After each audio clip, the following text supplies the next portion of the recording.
Dominating your fantasy league? Prove it.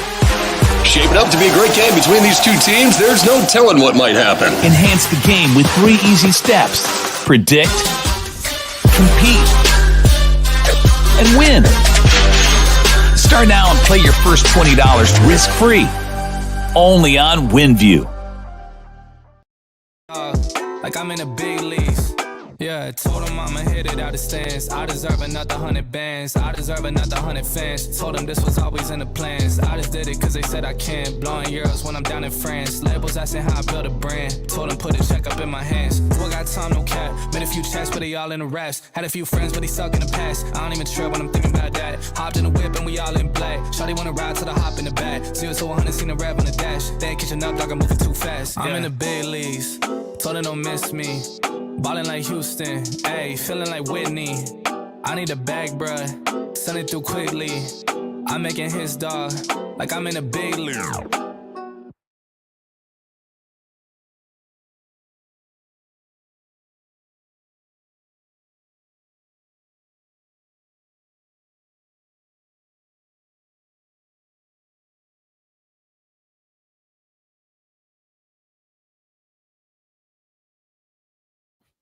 Oh, I'm sorry. I'm muted again. I think I took care of it now.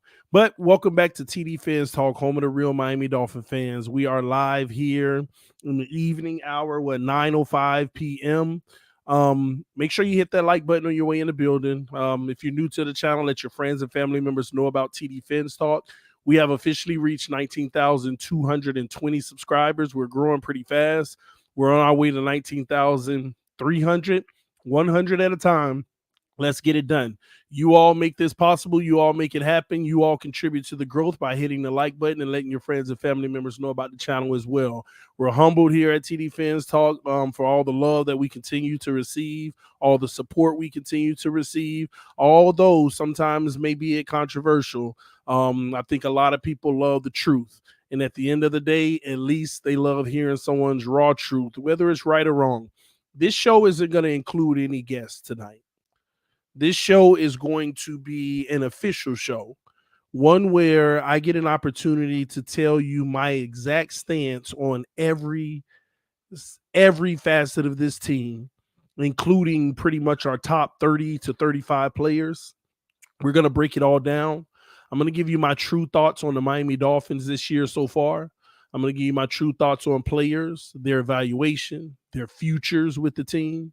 We're going to break all of that down.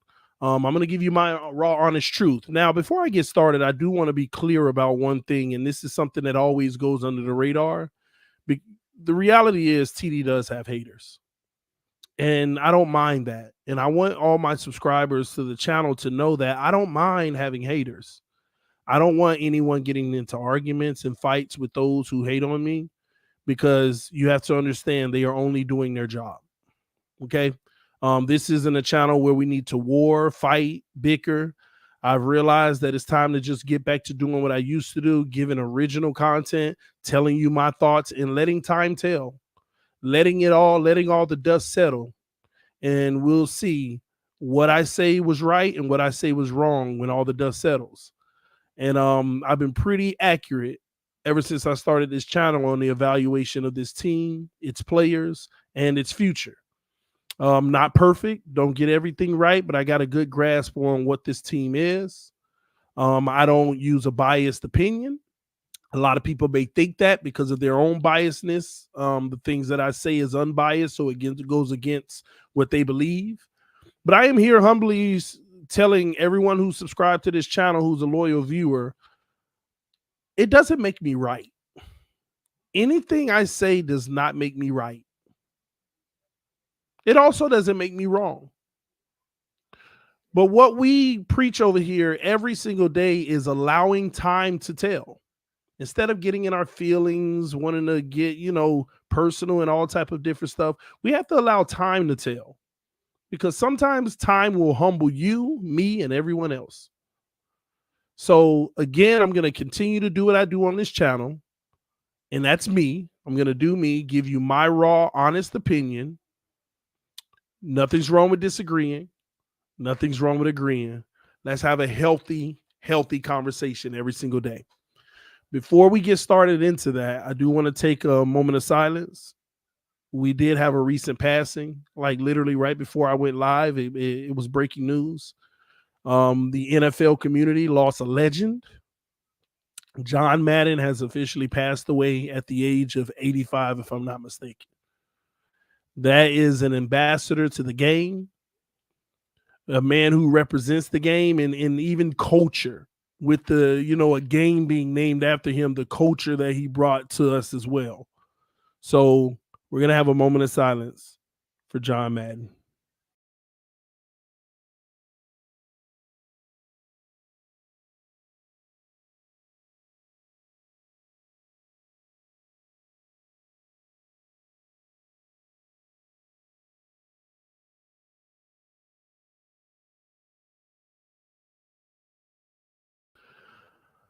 All right, guys, we're back. I'm a firm believer. The way you should remember someone is by celebrating them. So we're gonna let the show go on, and not let the unfortunate circumstances of the night get to us, because it's best to celebrate someone's life instead of mourning it. So we're gonna continue with the show. I want y'all to give me like 5 seconds. I'm gonna focus my camera. It looks a little fuzzy, so give me 5 seconds.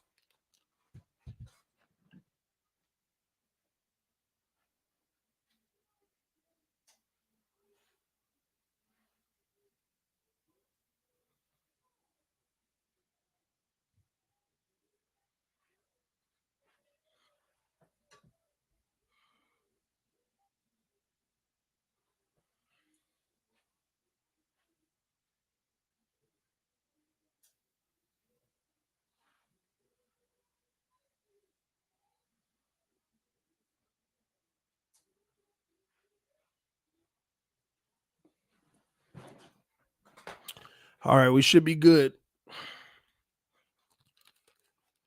We should be at least better. I'll say that. All right. Okay, ladies and gentlemen, let's go ahead and get started. How this is going to work tonight.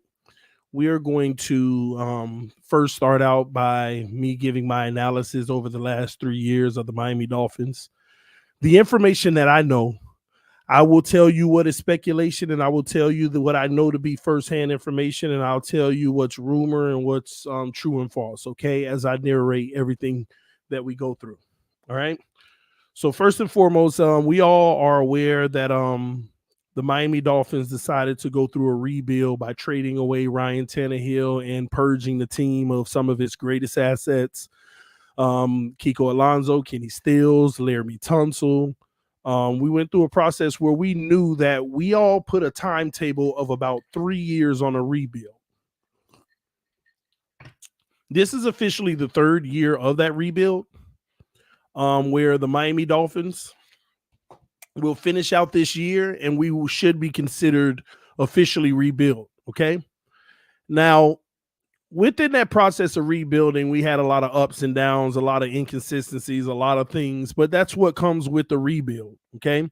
I know a lot of people have been judging things in the last 3 years, but it's all a part of the process. We all started out saying, trust the process, trust the process.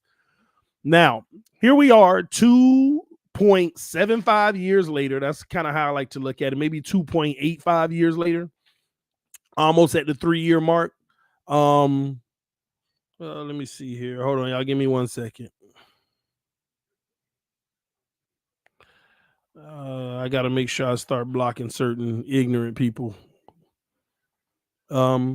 Anyway, so within this rebuild, at the end of the day, the most important position in the rebuild is always going to be the same thing for every team: finding your franchise quarterback.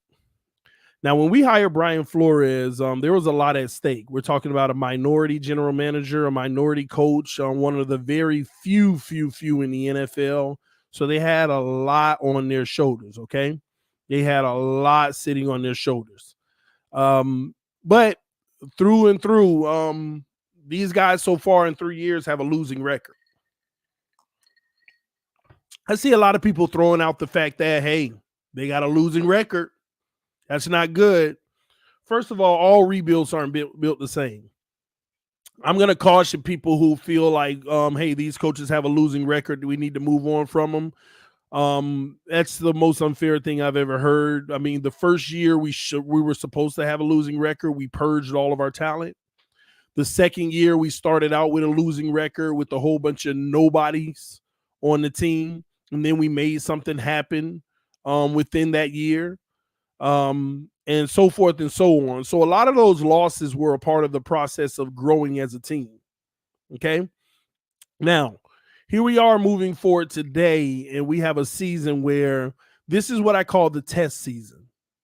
This is the season where the Miami Dolphins take everything they did in the last 2 years, put it on the film, coach it the best they can, see what they got out of it so that they can know how to proceed moving forward. So this stream is mainly going to be talking about what we've discovered up to this point this year and how this team is going to be proceeding moving forward. Now, with that being said, we have to evaluate the positions, the coaches, the whole 9 yards. One thing that's a fact of all of this is that we have a young front office, a young team, and a young coaching staff. Start out with the front office. Why do I say they're young? Technically, they're not young. We got a lot of experience inside the building. But with the Miami Dolphins, they're young. We brought in a whole bunch of big name people to advise and give, guidance in the front office that we never hear from. But they're new to the organization. This is a new process. Chris Greer, this is a new role for him in the last 3 years, something that no one's talking about. They just feel like, oh, he's been around all this time, but this is officially a new role for him. So we need to make sure we recognize that as well. We bring in a new head coach. This is the first time being a head coach. We know his reputation at New England, but he's new. Then he's tasked with bringing in a new staff. I want to stop and talk about the new staff for a second. Ladies and gentlemen, here's something we have to understand. When you have an offensive coordinator, defensive coordinator, offensive line coach, defensive line coach, cornerbacks coach, wide receivers coach, all the many coaches that you have on your roster, it's just like free agency. And this is what I don't think people understand. Oh, we need a better offensive coordinator. We need a better defensive coordinator. We need a better offensive line coach. We need a better this and that. It's just like free agency, ladies and gentlemen. You cannot go in the NFL and just say, there goes the best one. You're going to be a Dolphin. Let's go. It's just not how it works. It's just like selecting a player in free agency. First of all, you got to hope they're free and not under contract. You got to hope that they want to be a Dolphin because there are several teams that's going to be trying to get the best coaches. And when you have a new coaching staff doing something brand new, it's very hard to get some of the top of the line talent at coordinator or coaching positions. But I want people to remember that as you think of our growth, we promoted offensive coordinators, we promoted position coaches, and at the end of the day, you can't get everything you want. You have to build on it and allow some of these guys to become better, okay? So all this talk about we need a better this and we need a better that, how are these guys ever going to grow? I mean, we might look up and we might have a 5-year-in-a-row Super Bowl winning team, and next thing you know, our offensive coordinators are legends and our defensive coordinators are legend, and we're talking about, oh, man, we're going to lose him. He's going to go be a head coach somewhere else. Man, I wish he'd stay with Miami. We don't know. This is how guys get their opportunity in the NFL. This is how they get their opportunity in the NFL. You have to allow them to grow and learn. And this is going to be a common theme for the Miami Dolphins in this stream. We are so young at every facet of the organization. We should be allowing everyone an opportunity to learn unless we have an opportunity to upgrade at the position, the staff, or whatever it may be. But having that opportunity to upgrade is rare. This is why you have to build from within most of the time. So remember that when people have these conversations and these arguments and they're ready to replace people, write people off, how can you do better? They'll throw a name out there and say, just go get that guy. But it's not that easy. You can get in the offseason and say, hey, we want to throw this money at you. They can tell you no. It's not that easy.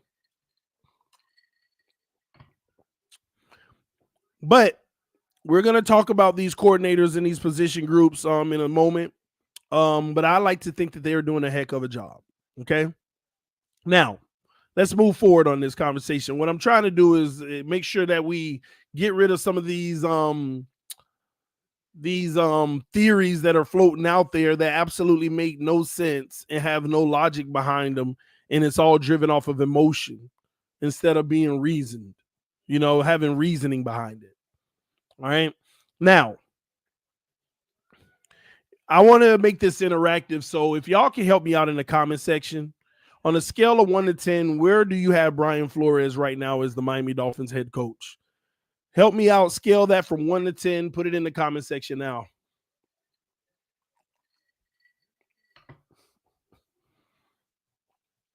8, 8,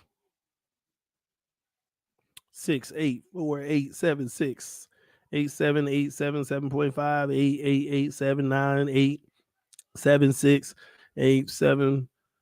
So basically, if I'm going to take all these numbers I'm seeing, I'm going to put it somewhere around 7.5. Okay. That means we're very happy with the coach that we have with the Miami Dolphins right now. That means everybody, we're satisfied with what we have as a coach in Brian Flores right now. Now I'm going to ask an even harder question. 7, man, I'm going to be honest.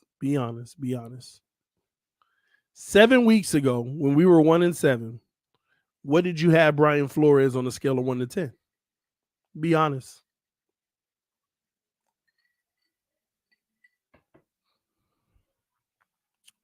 Put it in the comment section. Let me know what you think. 3, 2, 2, 3, 4, 5, 4, 6, 5, 7, 4, 5, 8. I'm getting an overall consensus of about 5, which means he was on the hot seat and could very well be fired, and we wouldn't be disappointed about it.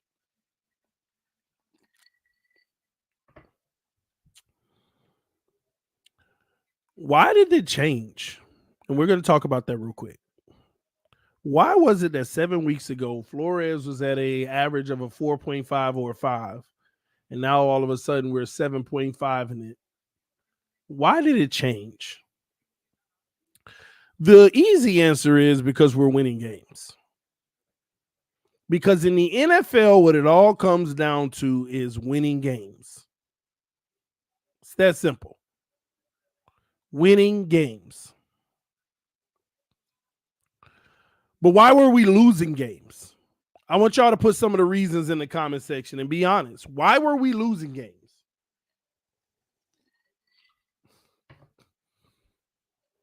Why were we losing games?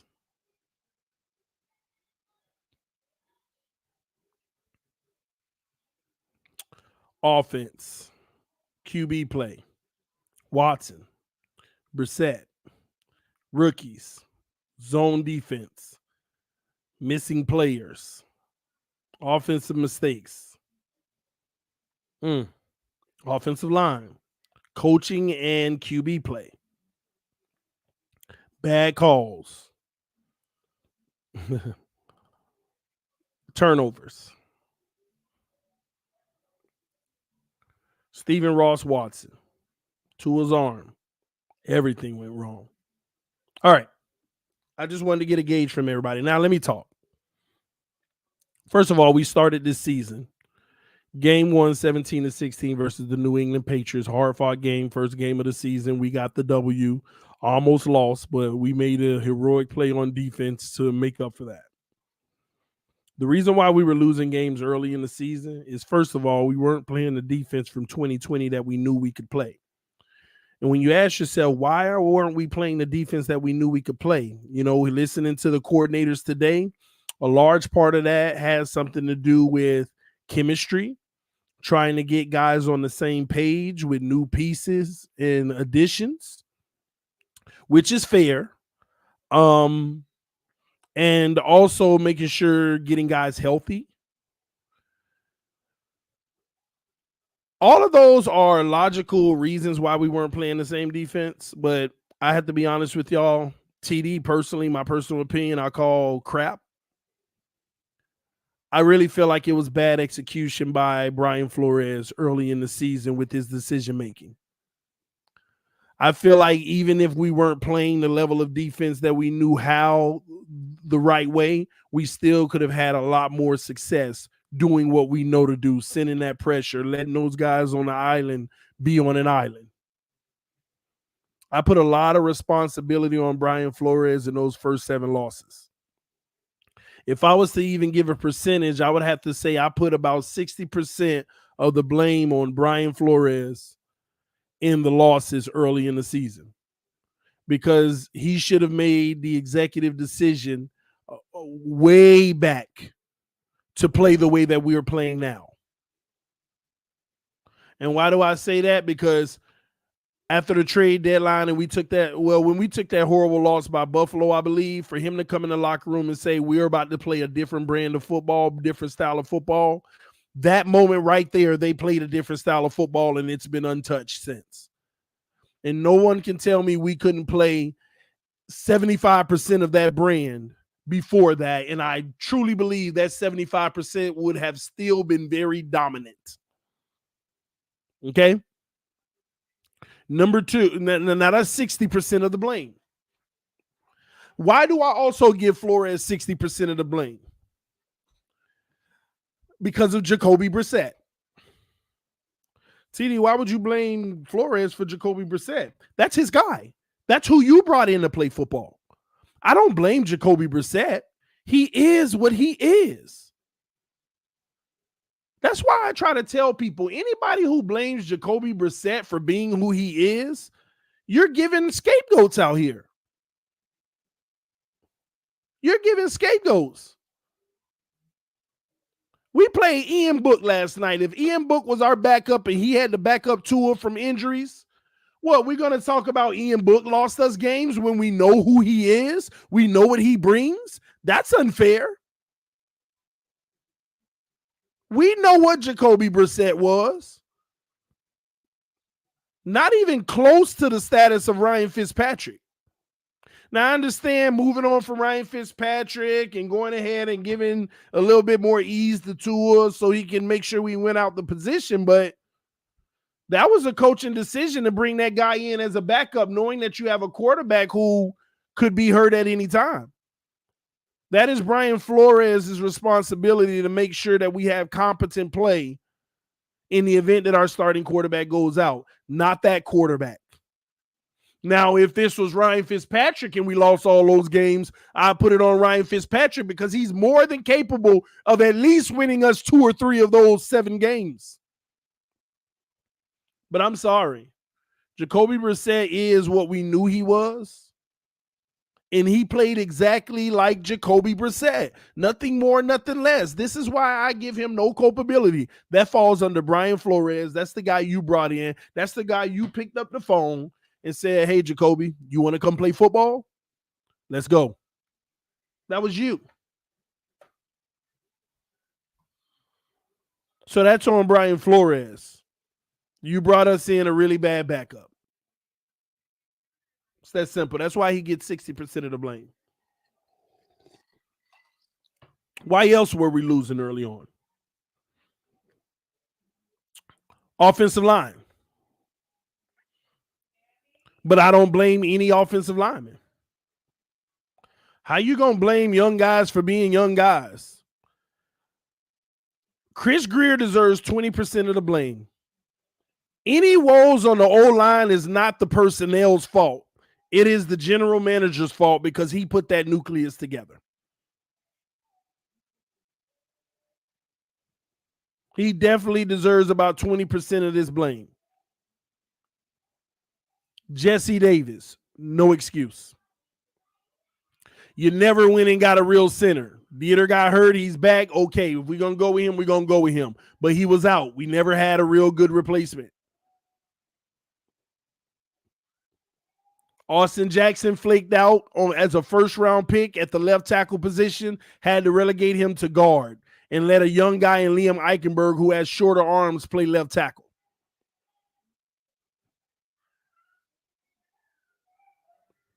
That's on Chris Greer. That's why we do all this complaining all day. This O-line, this O-line. I don't know why people complain about the O-line. You got to complain about Chris Greer putting this unit together. But we also, the reason why I didn't give him bigger than 20%, we also need to let it play out. Because it looked like, we had a whole bunch of busts in this draft until recently. It looks like this draft was an ultimate sensation. So we have to let it play out. But as far as the immediate success of this team, he has to eat some of that responsibility.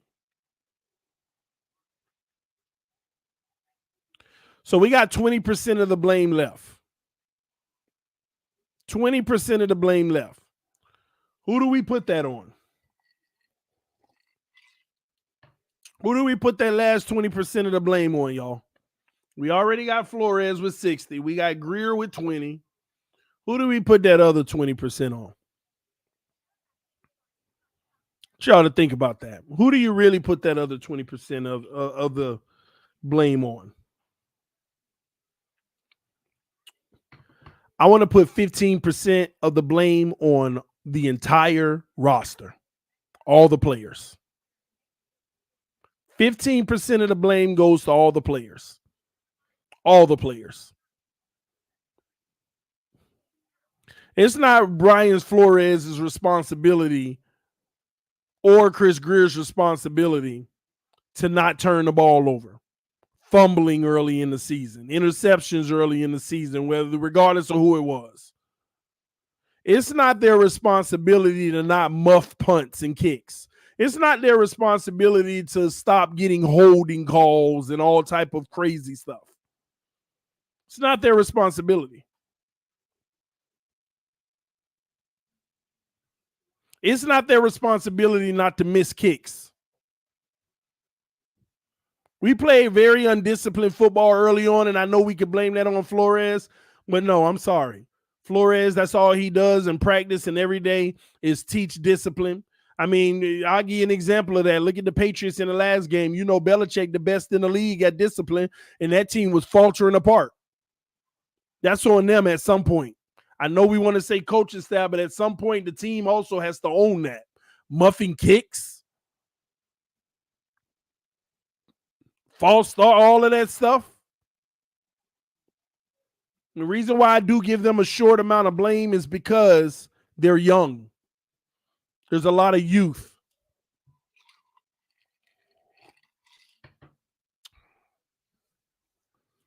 The last 5% of the blame, who does that go to, ladies and gentlemen?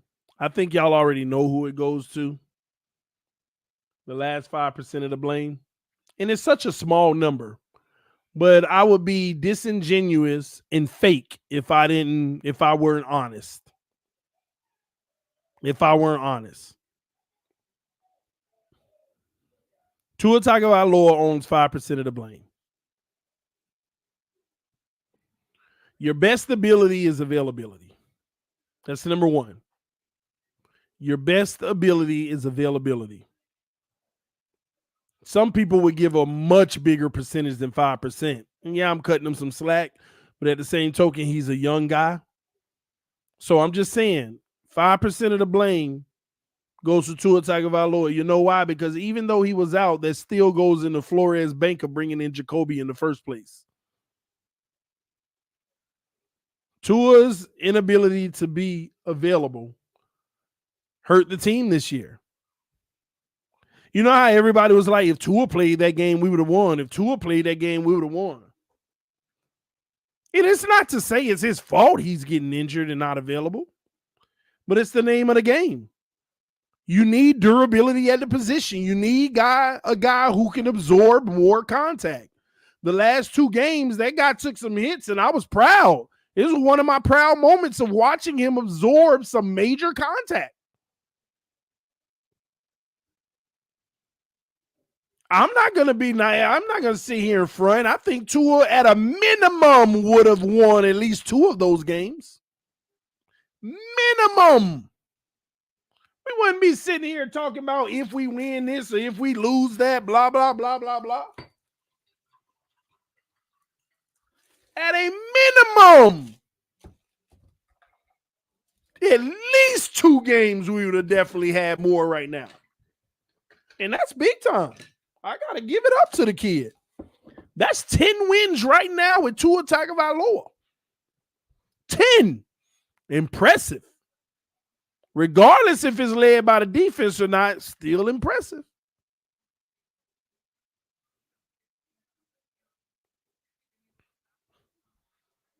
But his inability to be available definitely hurt us this year. That's just a reality. Some will say, well, the offensive line, the ones that got him killed, that's the name of the game. Plenty of people take these type of hits and they get right back up.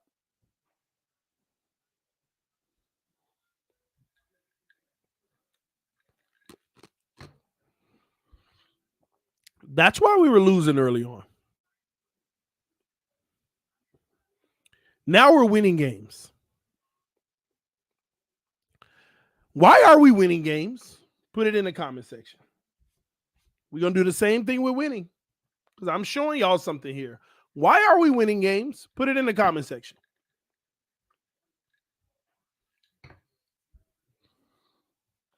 Why in the heck are we winning games? Shout out to the homie, Elder Bruce Jones. I see you, homie. Defense and Waddle. Defense. Consistency. Defense stepped up. Light schedule. We found our identity. Defense. Better coaching. We're going against bottom teams. Okay. Offensive line. Defense. Everybody's saying defense. All right, let's break this down. The number one reason that we are winning games now, and I give it 50% of the reason why. Coaching. Coaching is the biggest reason we are now winning games. First of all, why weren't we playing this level of defense in the first 8 games? Coaching. Now we're doing what we know we can do only because one group is allowing us to. Coaches. We already knew our defense could do this. Coaching. The coaches are finally calling the defense properly. I know we want to say play, the defense in general. That's coaching. That's coaching. 50% reason why we're winning right now is coaching. A lot of people don't want to give credit to that. Why else is coaching impacting the reason we're winning? I don't care what nobody say. I truly believe this deep down in my soul. And y'all hit the like button as I say this. So I just sit back and watch how many people don't understand football when they talk about our offensive coordinators.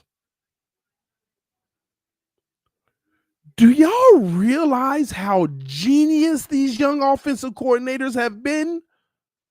We still rank on them. We still attack them because we'll get there. I'm about to show y'all how genius and how great our OCs have been. And y'all don't get it. All we're looking at is, bro, we barely generate offense. We scored 13 points versus the Saints. Our defense is leading the way. Our offense isn't doing anything. Blah, blah, blah, blah, blah, blah, blah, blah, blah, blah. Right? All we're doing is taking the number 2 on the offensive coordinators every chance we get. Let me ask y'all an important question. Is our offense causing us to lose games? Is our offense heavily turnover prone?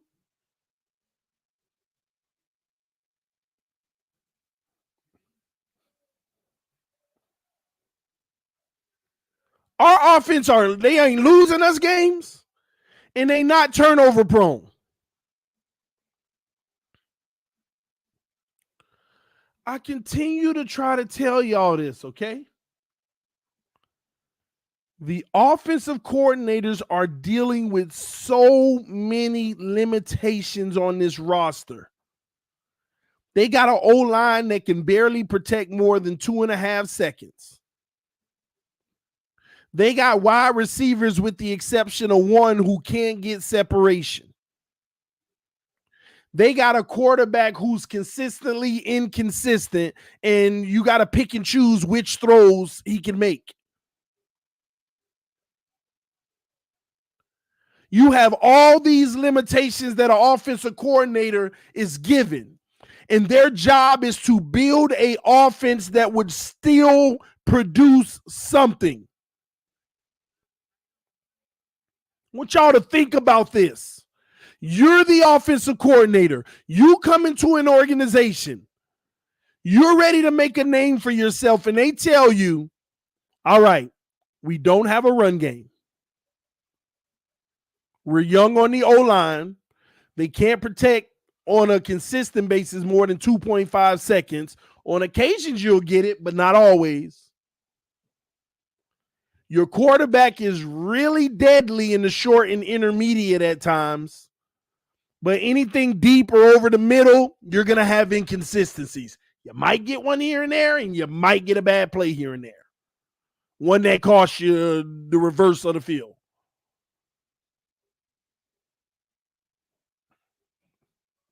I need you to build us an offense. I ain't asking you to put up 30 points a game, but I'm asking you not to be the reason that we lose and help out a little. Because we're not trying to sit here and ask you to do more than we expect because of all those limitations. That would be unrealistic and unfair to you. Create us something. And what did these OCs do? They said, okay, O-line can't protect more than 2.5 seconds. Number one, we'll make sure we get the ball out before 2.5 seconds. That's number one. Anytime we throw the ball.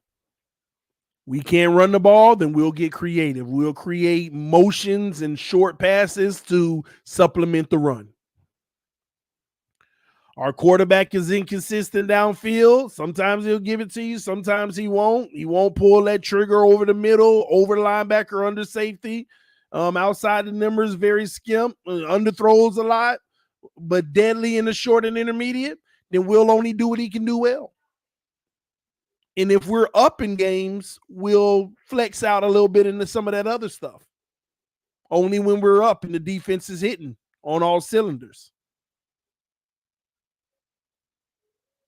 And they created the exact offense that does that.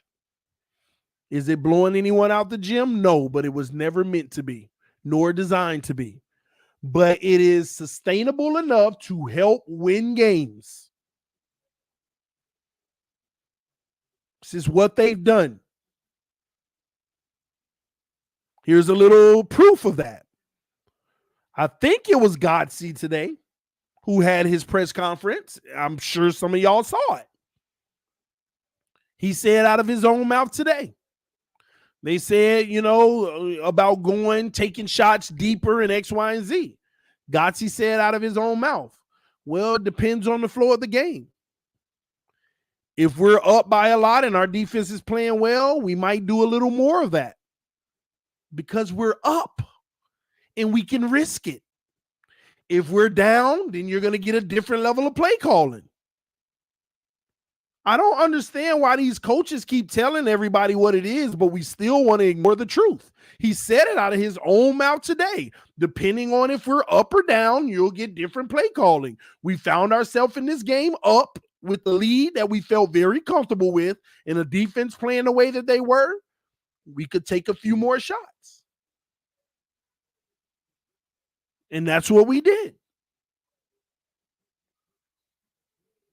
And it's very interesting. I know a lot of people don't like him, but what he said today was 1,000% factual. And I know people hate it because of their infatuation with certain people. But did you hear what Colin Cowherd said today? His evaluation of that game in our offense? Yes or no in the comment section. Did you hear what he said today? I didn't even think about it, but he was 1,000% on point. All I could say is, wow, that is an interesting perspective. And technically, everything you said was a fact. Oh, y'all didn't hear it. I'll tell you what he said in a second. Calling a hater. You can call him what you want. Let me say this as well. There's a lot of haters out there. But just because they're haters don't mean what they're saying is 100% wrong. That's what some people need to realize. Even haters say right things. Even haters' analysis sometimes are on point. Or maybe they're not a hater. They just telling you the truth and you don't like it and you label them a hater. You know what's funny? I got to be honest with you. I'm starting to feel like people that label like other people like deep haters. Because I know I say, hey, I have haters. But I don't hamper on it like, hey, hater and this and that. But people who call other people haters, I'm starting to realize they just can't make an intelligent argument. They really just can't make an intelligent argument to prove their point. Somebody throw 3 facts at them, they have no comeback. You're a hater. I'm starting to think that's what it is. But let me tell you what Colin Cowherd said. You're basically saying you can't fool me. That offense did nothing last night. He said they got a 40-yard pass from Tua. And that 40-yard pass hit a green light for the offensive coordinators and basically said, it's time to bring out the weapons, the gimmick plays. We got a 40. It's almost like saying we ain't never getting nothing from this offense. Oh, my God, we got a 40-yarder. Bring out the tricks now. We might have a shot. This is the chance to put it all on the line. And he was right. And I didn't think about it until he broke down what he meant. And he's right. He said after that 40-yard pass, you saw 4 gimmick plays to finish off the drive. 4 out of 5 of the plays were gimmick plays to finish out the drive, which basically is saying we got to take advantage of this rare opportunity and throw everything we got at it. So we get a 40-yard pass. What's the next play? A flea flicker. Gimmick play. Then we get a traditional run for 10 yards. And then what do? We go to the Wildcat. And we run the Wildcat. And the very next play, we run another trick play to Waddle on an end around where he squeals his way in. Took the ball out of our quarterback's hand the entire time.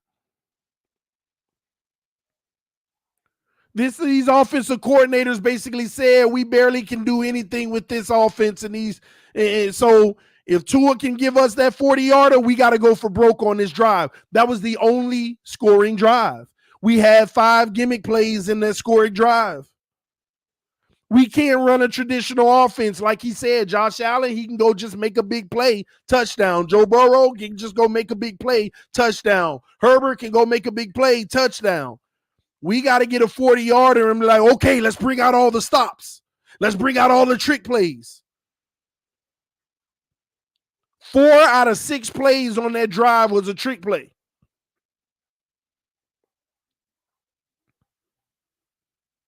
And when you really think about it, it's true. We can't do nothing otherwise unless it's a trash defense or a trash team. And this is where it comes to the conversation of when the Miami Dolphins play the best of the best. Because ladies and gentlemen, let's be honest. What are we here for? Are we here to make the playoffs or do something really special?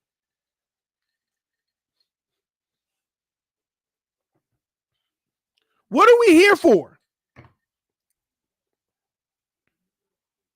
What is the purpose? What is our ultimate goal? What is the ultimate goal, ladies and gentlemen?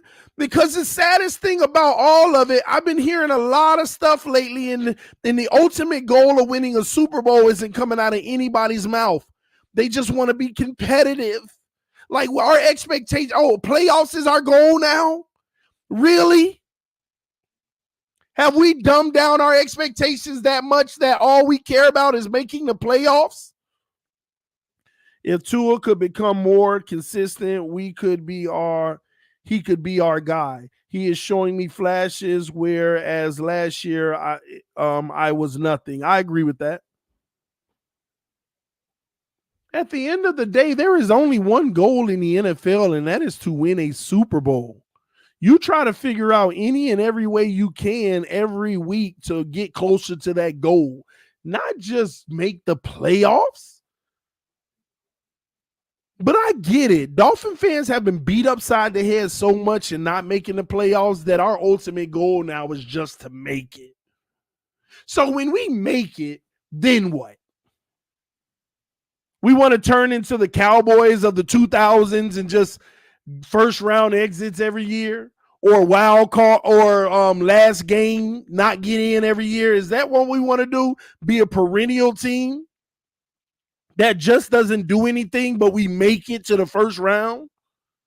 Do you know that there was no satisfaction back in 2000? I forgot what year it was. We went to the playoffs and lost in the first round to Pittsburgh. Tannehill was hurt. I forgot who it was. But do you know there was no satisfaction of being in that playoff game, especially losing it? We've gotten to a point that we're so dumbed down to just want to make it. When we make it, ladies and gentlemen, you're going to see how irrelevant it is if you lose right away.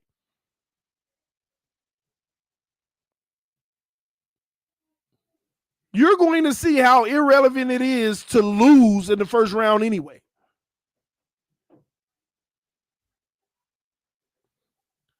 The ultimate goal is to win the Super Bowl. You're not building your team to make the playoffs. You're building your team to win a Super Bowl. Point, period, blank. Anybody else with a different notion of that, you're lost. It's a Super Bowl, period. You want the ultimate prize, not a participation award. I understand it's 2021, but we don't want a participation award. Make the playoffs and didn't even win your division. Okay. The goal is to win the Super Bowl. Okay. Now, with that being said, that's the issue with our offense. That's the issue with this offense. The problem we have in this offense is it's starting to look like we only got one weapon. What's going to happen when we See, I want y'all to think about this. We got one weapon that gets targeted like 15 times a game and feel like Waddle. What happens with a defense specifically in the playoffs or in the regular season focus on him and take him away for the whole game, which any defense can do if they just dedicate to it? What happens if they take him away? Let me tell you what's going to happen. He's still going to be the first read because they're not expecting him to be taken away. Hike. Oh, they took him away. Now the game gets tough.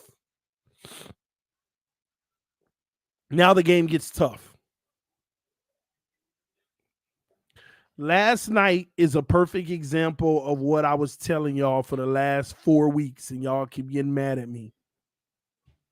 I said, if we play any offensive team that's halfway competent, we would have lost half of these games in the win streak because our offense isn't holding up their end of the bargain.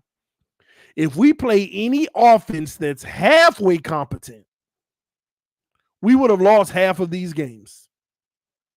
If the Saints offense last night was halfway competent, we probably wouldn't have had the pick six. That puts us down to 13 points, and they would have probably at least scored twice. And we lose.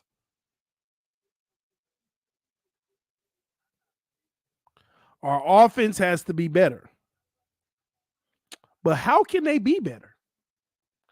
Do any of you all see a way that we can make our offense better right now this year? Let me know in the comment section. Yes or no? Can our offense be better this year? Can our offense play better this year? Can they? Man, that's tough that I'm seeing a lot of no's.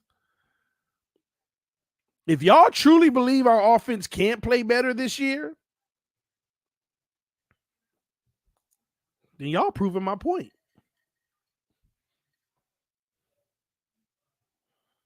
But I disagree. This offense can play better this year. Our receivers are who they are. They're not going to get better than they are right now.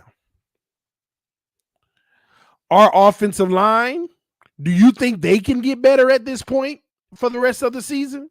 Yes or no in the comment section. Can our offensive line get better at this point for the rest of the season? Be honest. Can they?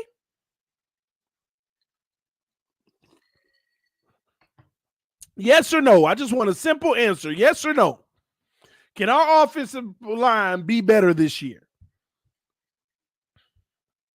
Yes, yes, yes, yes. Ooh, I'm getting all these yeses. How? Please tell me how. All of a sudden, bench press 15 more pounds? What? I mean, y'all tell me. You think they can play better? So let me give y'all a little fun fact that nobody wants to hear, okay? According to statistics, in the last 7 weeks, do you know that the Miami Dolphins offensive line and pass protection has been top 5? I know you're going to think I'm lying. In the last 7 weeks, do you know that the Miami offensive line has been top 5? You wouldn't believe it. I ain't believe it. Do you know that? I still don't believe it, even though I've seen it.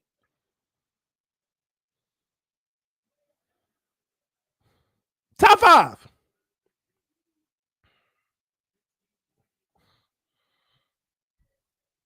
They don't give up sacks, and they've given up less pressures.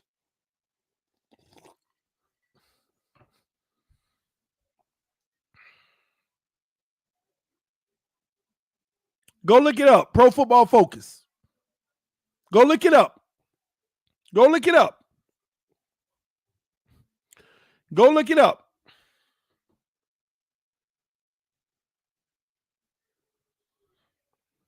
You know what's sad about it? Some of y'all don't believe it because you don't even want to acknowledge that the O-line has played better in the last 7 games. That's how sad some of this is. Some of you want to have that excuse in your back pocket so bad that you won't even acknowledge that the O-line has played better in the last 7 weeks.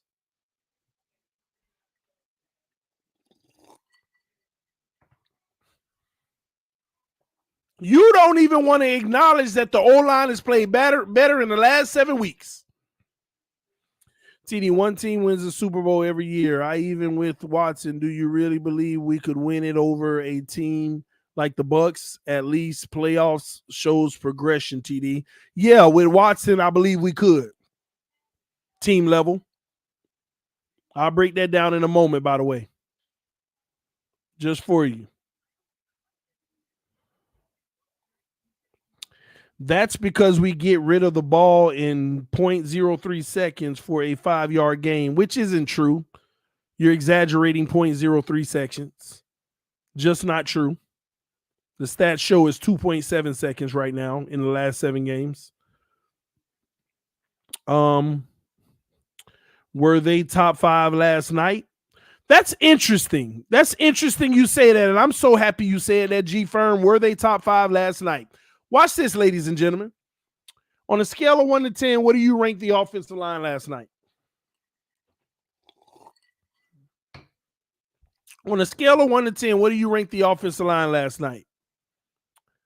I'm glad the O-line was holding a lot. I rather lose 10 yards and win every play than have Tua hit like Book was last night. I agree. So y'all saying the O-line last night was a 7, 6, 4. Daddy, yes. Can mommy have a memo? Oh, here. Take this to mommy, okay? No, Bo, take her both remotes, okay? Close the door, okay? All right, good job, big boy. My bad, y'all. 5, 6, 7, 5, 5, 6, 5, 4, 7. You know, I'm gonna agree with some of these grades. If I was to give it a grade, I would give it a 6 last night. First of all, you were playing against two of the top defensive linemen in the entire NFL last night. You were playing against two of the top defensive linemen in the NFL last night. The Bucs have a phenomenal offensive line. Our O-line last night looked better than the Bucs did last week. Facts. I am so sick of these people out here talking about our O-line is the worst in the league when they are no longer the worst in the league, first of all, and you don't watch other O-lines. How ridiculous is that? The only O-line you watch is the Miami Dolphins, and you automatically, well, I don't believe that stat. I watch the Dolphins every week. They gotta be the worst O-line. And don't watch nobody else. Do you know how many quarterbacks out here getting killed week after week after week? I mean, I done saw games where Patrick Mahomes is getting destroyed for 3 quarters. I mean, literally destroyed. But in the fourth quarter, he's heroic and wins the game. Nobody talks about how trash the O-line was. And our O-line looks better than they did that week. And we don't look at it. We don't even pay attention. This narrative about how bad the O-line is, the problem with your argument is you're not paying attention to no other O-line. All these O-lines every week giving up more sacks. Now they're starting to have more pressures.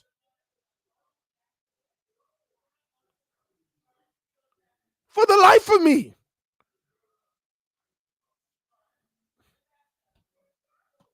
This is happening all around the league.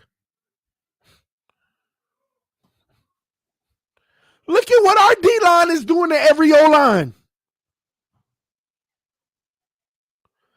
What do you think the Saints O-line did last night? Who O-line played better last night, ours or theirs? Who O-line played better last night? Put it in the comment section. Ours or theirs? Some of y'all still won't give our O-line that credit and say it was better than the Saints. That's how skewed y'all are just to make one person look better.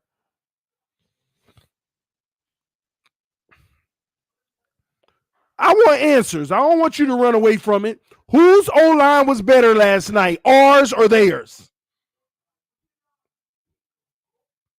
I want answers. Don't run from it. Don't run from it. Whose O-line was better last night, ours or theirs? It's funny I can get all the numbers about grades, but now some of y'all don't want to answer the question. Whose freaking O-line was better last night, ours or theirs? Ours or theirs?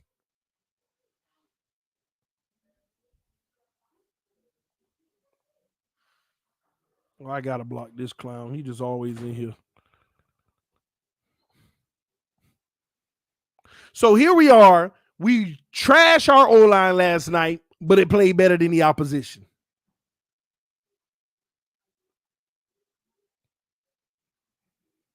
We trash our O-line, but it played better than the opposition.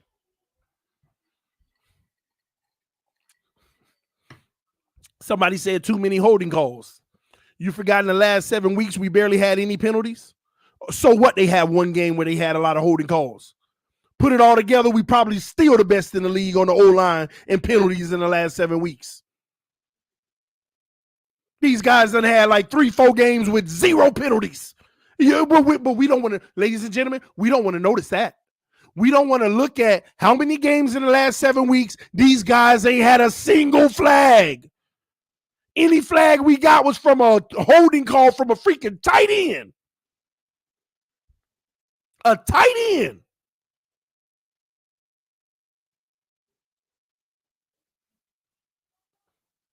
It's crazy to me. I know they're not perfect. I know they're not great. They're not very good. They're not good. But the way we downgrade them just to make somebody else look better and make our argument is embarrassing. We all talk about, oh, you should support all players, TD, because they're Dolphins. Where is that same energy for the O-line? Because I tell you what, if the O-line was playing the way they were playing in the first 7 weeks, we wouldn't be on no 7-game winning streak. If the O-line was playing the way they were in this first 7 weeks, we would not be on a 7-game winning streak. Am I wrong or right? Put it in the comment section and tell the truth. Tell the truth. Tell the truth.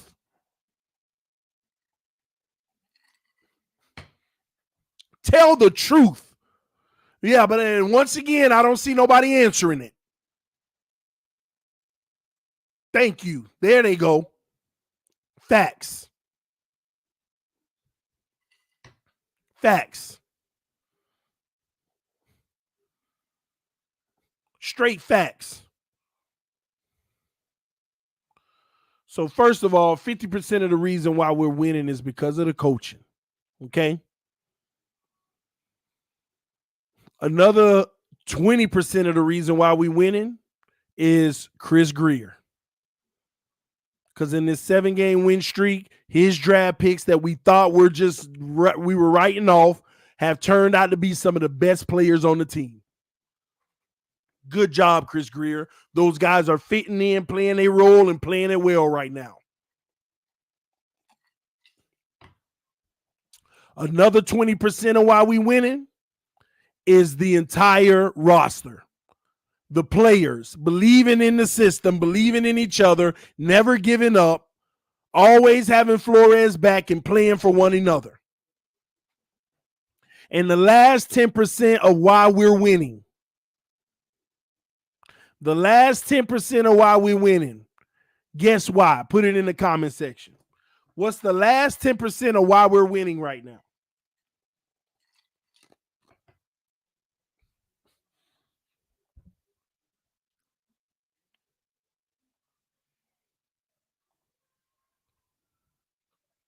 It should be real easy.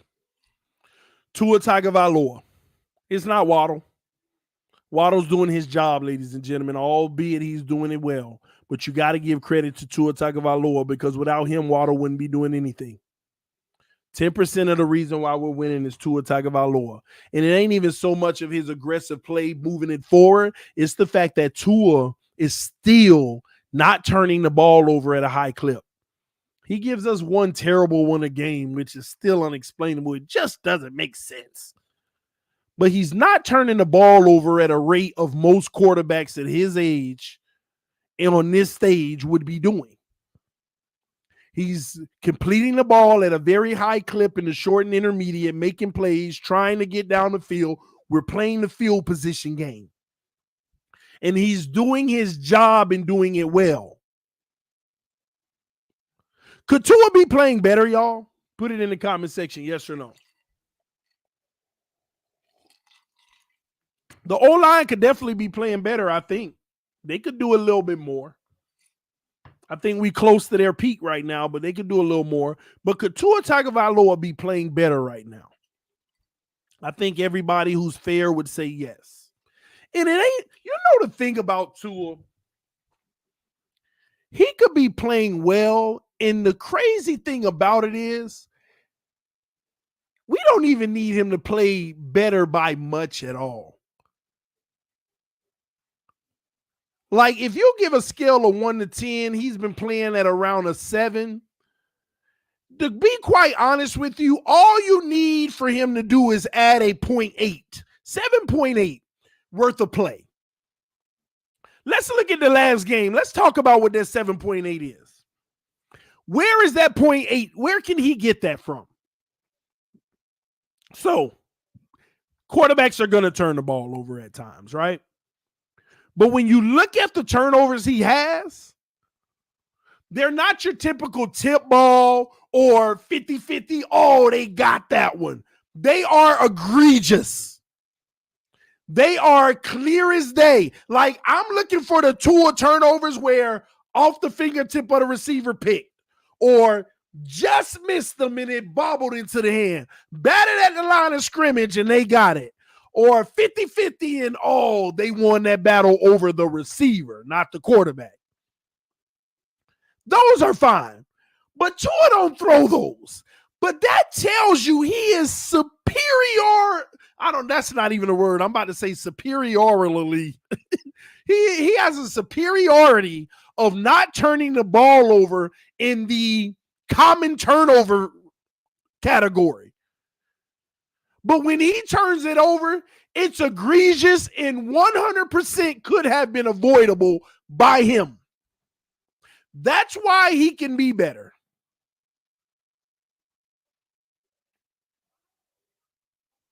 If Tua wasn't having those mishaps and making the right decisions on even those plays, bro, it'd be hard to argue with wanting to even upgrade at the position. This is just the truth. I'm giving y'all my take. Look at the play that he threw the pick last night. First of all, I know everybody was crying after the game. Waddle was wide open underneath. You're correct. Waddle was wide open underneath for about 17 yards, and then everybody's back was turned. He might have ran up the field for a touchdown. You're right.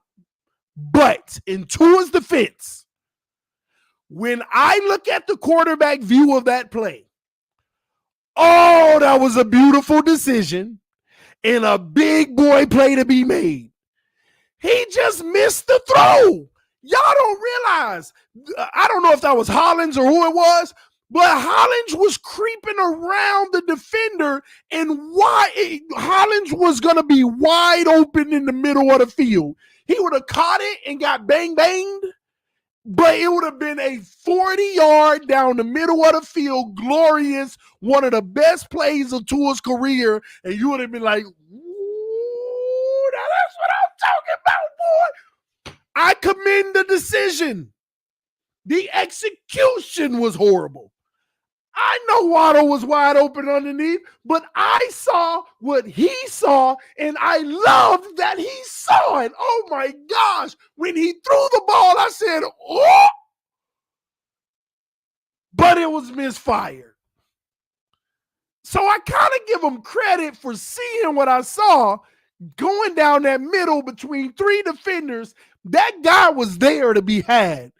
He just overthrew and behind him. So I see like some of the growth sometimes in the decision making, but he still ain't dropping it in there. And that ain't an easy throw, by the way. This was going to be his Aaron Rodgers big moment. I wouldn't have believed he put that ball in there. I was finna be like, man, I'm sorry, y'all, but I'm not going to be live for 2 days. I need to reevaluate my stance on Tua Tagovailoa. That was that throw because it was there to be had. That was the big boy throw right there. But what ended up happening was he was very inaccurate on the throw. I like the decision. I know everybody, yeah, but he should have hit Waddle. Shut up. He should have hit the man that he was going for. He just ain't hit him. I saw what he saw. It was not a bad decision. Yeah, he could have went to Waddle, more guaranteed, but I love the aggressiveness, and I was actually happy about it. It was just a bad throw. But let me say this. It brings me back to what I've always been scared about with Tua. Any deep ball that has to be perfect and on the money, he just can't do it or hasn't proved it. I have yet to see him throw a ball in stride except the one to Gesicki like 10 weeks ago. In stride. Everybody be like, what about the Mac Hollins last night? He threw it in stride, but let's all be honest. Mac Hollins had to actually slow down, adjust a little. Let's be honest, Mac Hollins should have been moonwalking in the end zone on that play too. But I ain't want to complain. I just wanted to be positive and get that W. Mac Hollins had to kind of creep back a little and got it. While being pass interference, by the way. But that shows you why would the defender have even been able to get his hands on Hollins before the ball got there? Because Hollins had him beat by 3 yards. 3 yard separation. 3 yards is from me to that freaking Christmas tree. And I can't touch the freaking Christmas tree. I could back up, and I still can't touch the Christmas tree. Now I can. Hollins had his man beat, but he had to slow down just slightly. But good throw by Tua with pressure in his face. But once again, another cock back and load where I think that his range is between that 40 to 45 yard range, kind of like giving it all I got. And that's the concern. Anything past 40 yards, you don't know what level of accuracy you're going to get with Tua. Anything past 40 yards, you have no idea the level of accuracy that you can get with him. And I got to be honest, it's a concern. And it's always been my concern. But I mean, we don't complain about it. Hollins adjusted. But we made the play. He made the play. Tua. Still a big boy throw, ladies and gentlemen. That ain't nothing. I don't want y'all to get the wrong idea like I'm complaining about it. No. That was the play of the game. That followed by the flea flicker. Somebody said past 20. Even in the Peyton Manning breakdown, y'all saw it. Peyton Manning said, man, you can't misfire like that. You can't miss that. It was a similar throw, not down the field, but like that mid-range 20-yarder over the middle. Peyton Manning said it in his evaluation. Them throws over the middle, you can't miss like that. For all y'all who kept saying, go watch the Peyton Manning breakdown. Peyton Manning said it himself. That's where Tua got to be better. You can't miss those. But he consistently, ladies and gentlemen, let's be fair, he consistently misses those. I honestly don't know what it is. I have speculations, but I keep them to myself because I don't want to come across harsh, but time will tell. He consistently misses those throws. So, Tua is 10% of the reason I give him credit, 10% of the credit of why we're winning, because he's not blowing the games. Think about it. Tua could be throwing 3 picks a game. Tua could be taking sack fumbles where we lose. Y'all know we've gotten all our sack fumbles, right? Tua has like 6 or 8 sack fumbles, but we've gotten all of them. We haven't lost any of them.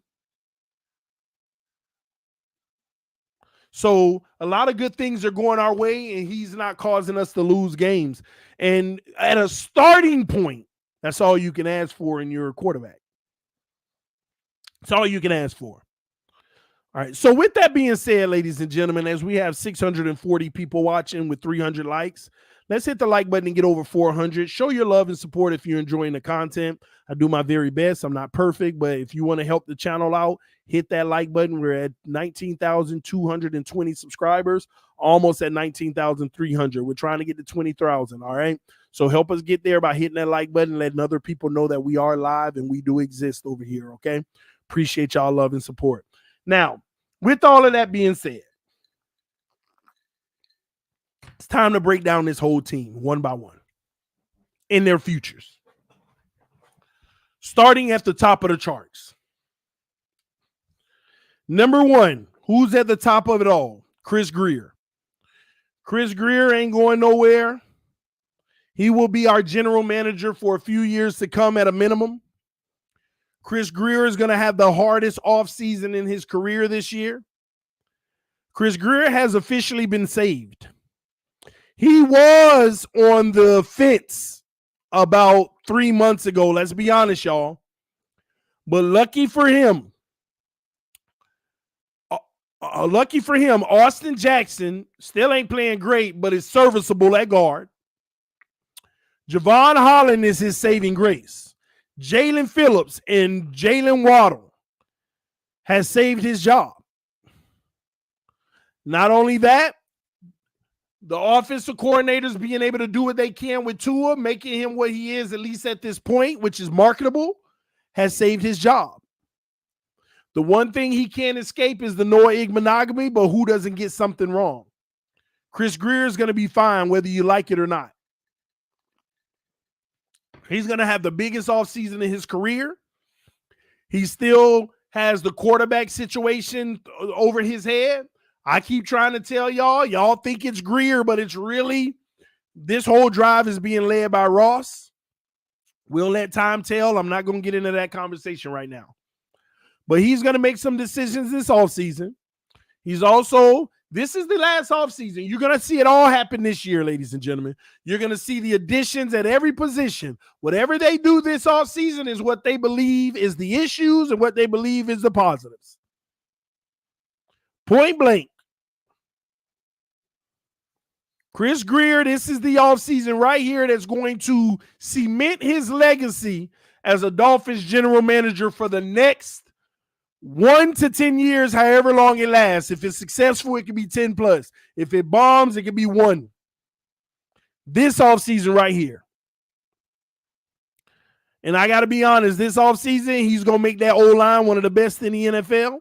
And that's only going to happen by bringing in 2 players. Watch. He's only going to change 2 positions, and it's still going to be one of the best O-lines in the NFL because some of them other guys still growing and getting better. And when they got all-pro or somebody next to him, they're going to thrive like no other.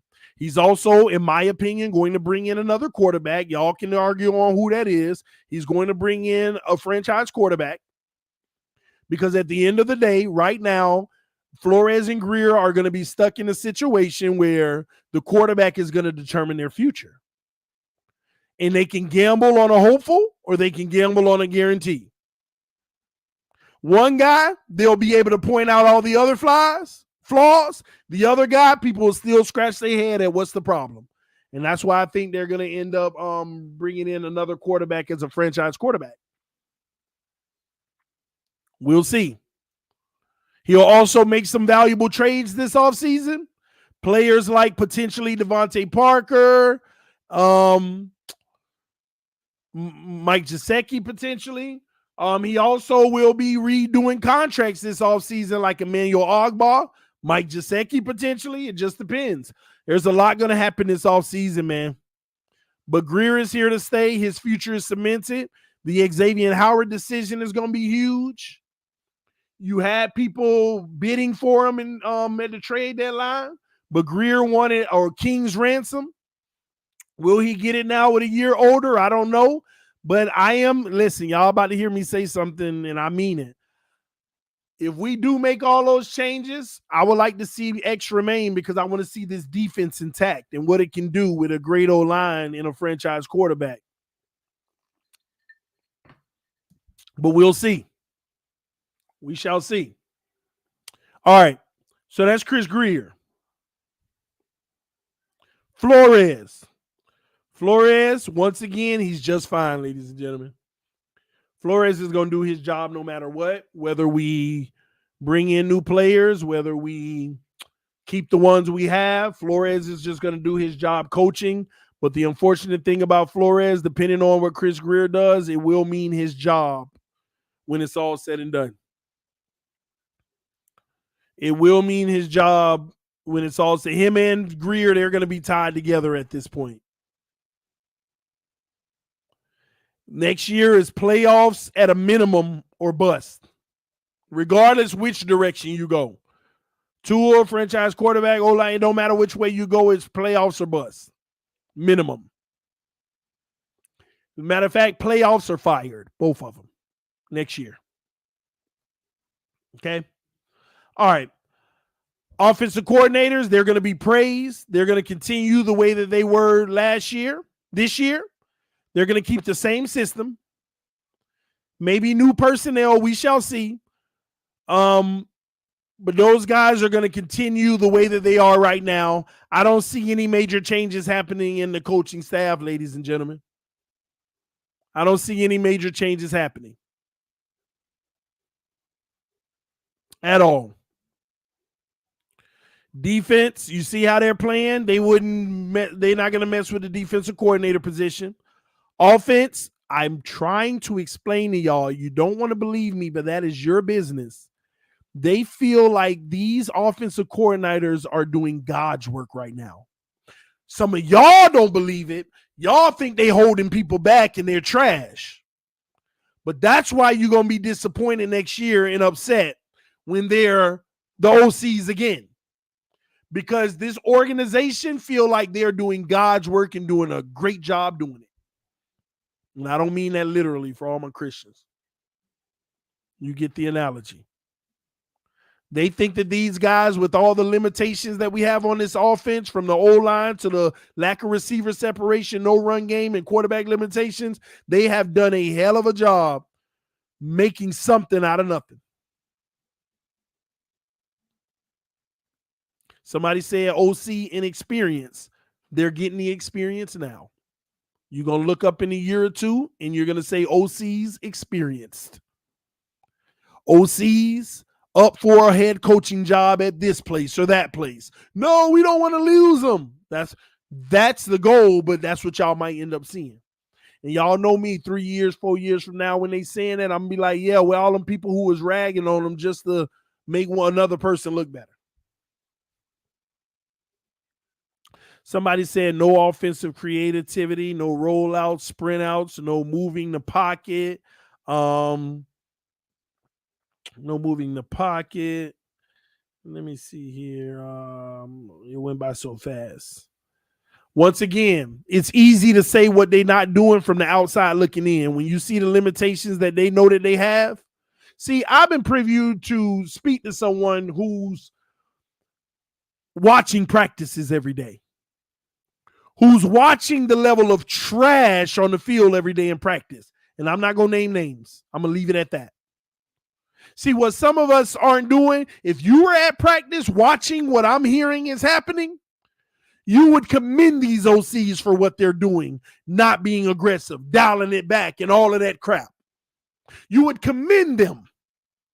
But since you're not at practice, all you can do is speculate and call them trash, and they don't know what they're doing. And that's why they're in the building being praised by Flores and Greer. And y'all scratching y'all head like, they're trash. They're not it. Because you're not there in practice watching what the limitations they got to deal with. Somebody says speculation. Let's call it speculation. When has speculation been false or true? But it could be either or. If you want to call it false, all I ask you to do is not discount that it could possibly, not that it is, just possibly be true. See, that hurts your brain to even think that it might be true because you don't want it to be true. So I'm willing to play ball with you and say it's possibly speculation and just false. Okay, it could be. But why don't you play ball with me and say it could possibly be true? See, that hurts your whole narrative, don't it?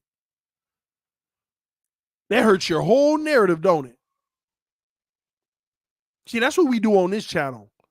We give the possibility of both ways so we don't look crazy or be like, how did that happen when it happens?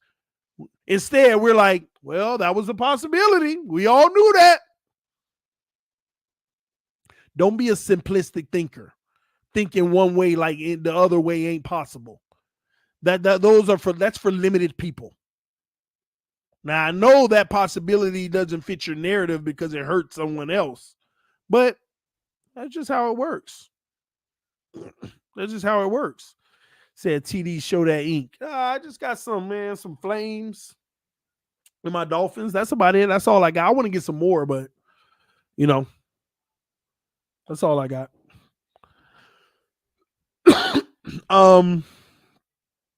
Omar Kelly said the coaches are doing a great job with the players they have on offense. I'm going to tell y'all this about Omar Kelly. He knows a lot more than I ain't going to get into it. Some of the stuff that I know, but he knows a lot that he doesn't talk about because he knows not to talk about it. Omar Kelly knows a lot. There's certain things that I've been privy to that I've heard directly from some direct people. Omar Kelly knows what's going on in certain situations. That's why he's always subliminal with certain things.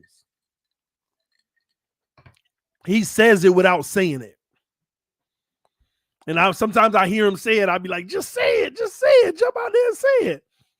And the reason why I'm not direct, because I'm not run by any company or anything. I can say what I want. But the reason why I don't is because how dare I say something that I heard somebody else say that could negatively impact them?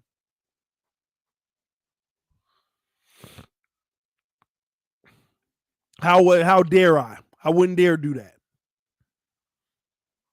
That would be me literally putting an attack on certain people, and that ain't cool. But y'all can read between the lines without people saying certain things. Anywho, man, but Flores is going to be here. Now, let's go into the players, okay? We know the OCs. I think the OCs will be fine, okay? TD, what you drinking? Triplers, okay? Orange liqueur, St. Petersburg. It is a black-owned distillery. I just wanted to support, you know? I'm going to be honest with y'all. I'm not one of those people that be like, oh, I'm just going to do black stuff and not white stuff and all of that stuff. I don't get into that. But one thing I do when I do see, due to the numbers, a black business, I try to support, because I want to make sure that I support, because I support white-owned companies every day. I mean, we all do. We pay lights, cable, all of that.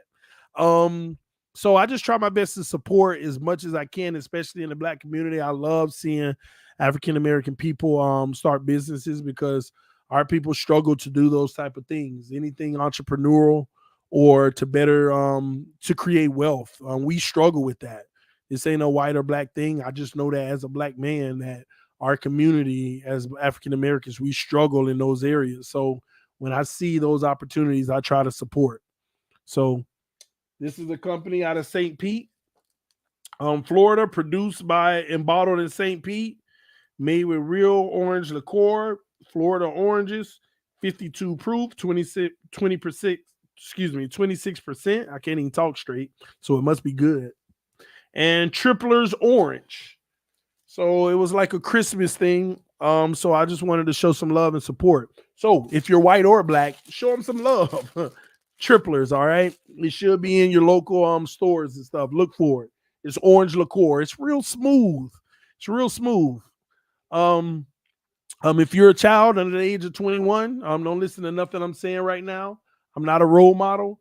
I just try to live my life the best I can, but I also try to enjoy it and things of that nature. God ain't through with me yet, but I also don't think he has a problem with me doing stuff like this, as long as I don't become a drunken. At least that's what my knowledge is as of now, unless somebody educates me furtherwise.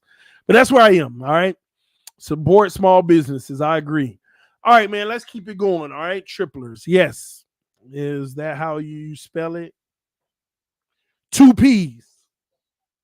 And it's not triplers. Thank you for even asking that. It's tipplers. TIPPLER''S. Tipplers. So show them some love. All right. Let's keep going. Let's go on to Tua. Okay. What about Tua and his future with the Miami Dolphins? Here's the deal, ladies and gentlemen. Hear me and hear me clearly. Everybody, attention, please. Everybody, attention, because this is the biggest player that you want to know about anyway. My thoughts on Tua and his future with the Miami Dolphins. Real talk. This is as real as I'm ever going to be. Y'all know on game day I can be animated. I love him. I hate him. Just depending on what he do. I really like Tua. I really like him. Like, I want y'all to think about this. I got to be honest with y'all. Young quarterbacks, rookies, outside of Burrow, Herbert, and all of that young stuff and stuff, but they're a freaking good class, man. I want y'all to really think about that. They have a freaking raw class. You got Herbert, you got Burrow, you got Tua, and whoever else, whatever. I just want to stop at them three. Let me tell you what it is about Tua. His arm, what's the word I want to use? I drool over his arm in the short and intermediate. The quick out route. Man, this guy is amazing, man. I've seen people struggle with that. Simple stuff. The slants, the comeback, the 50-50, the back shoulder. I mean, this kid, like, you see the talent, man. It's a beautiful thing. Our real talk is beautiful.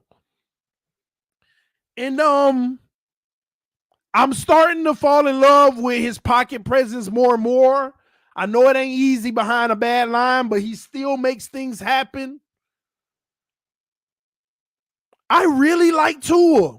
I really do like him. But God dog it, Deshaun Watson is freaking screwing all of us, man. He messing all of our heads up. This is the most honest, raw conversation I can have with y'all. Deshaun Watson is just screwing us over right now, man, mentally. Because we love Tua. We see his flaws. We know what they are now. We're not going to debate them, right?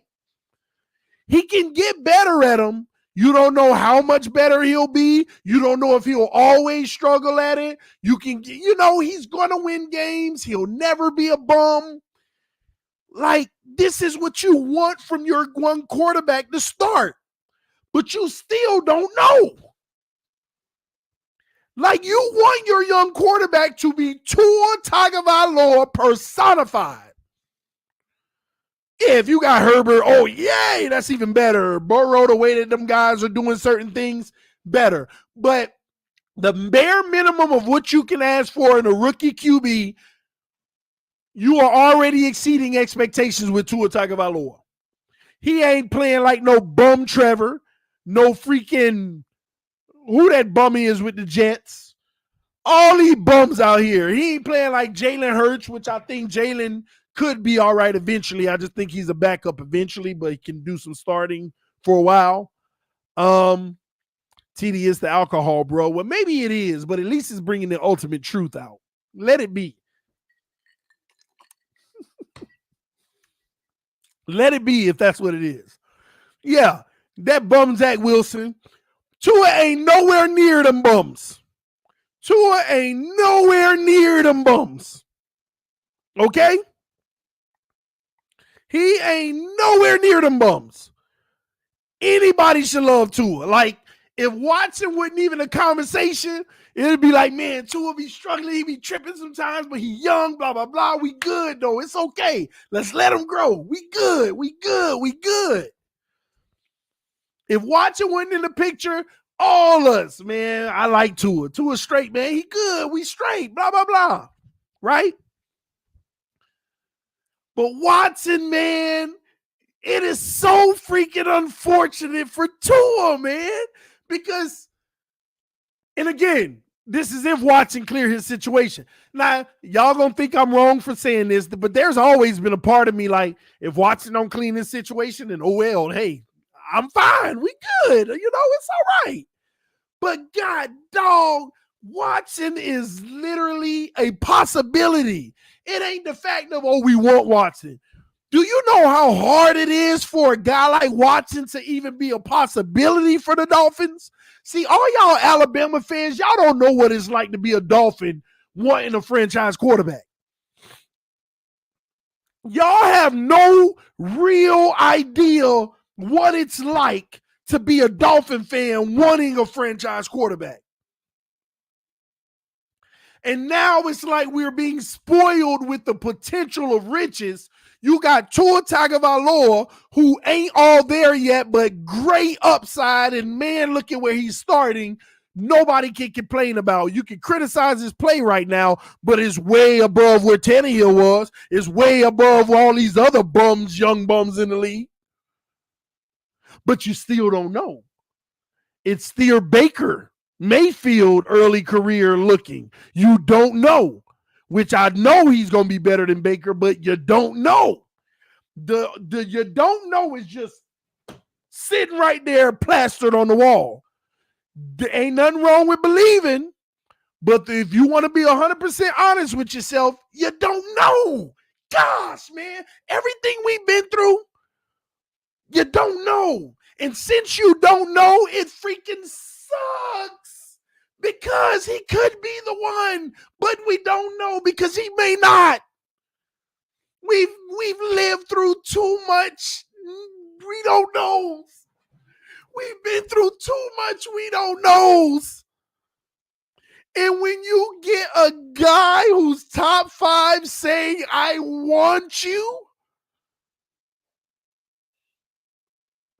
when you get a top 5 guy, which never will happen in your lifetime, but it's happening, saying, I want you, come get me, what are you supposed to do? And if you understand the Miami Dolphins history, you'll understand why any fan will tell you, I like Tua, but we have to get Watson.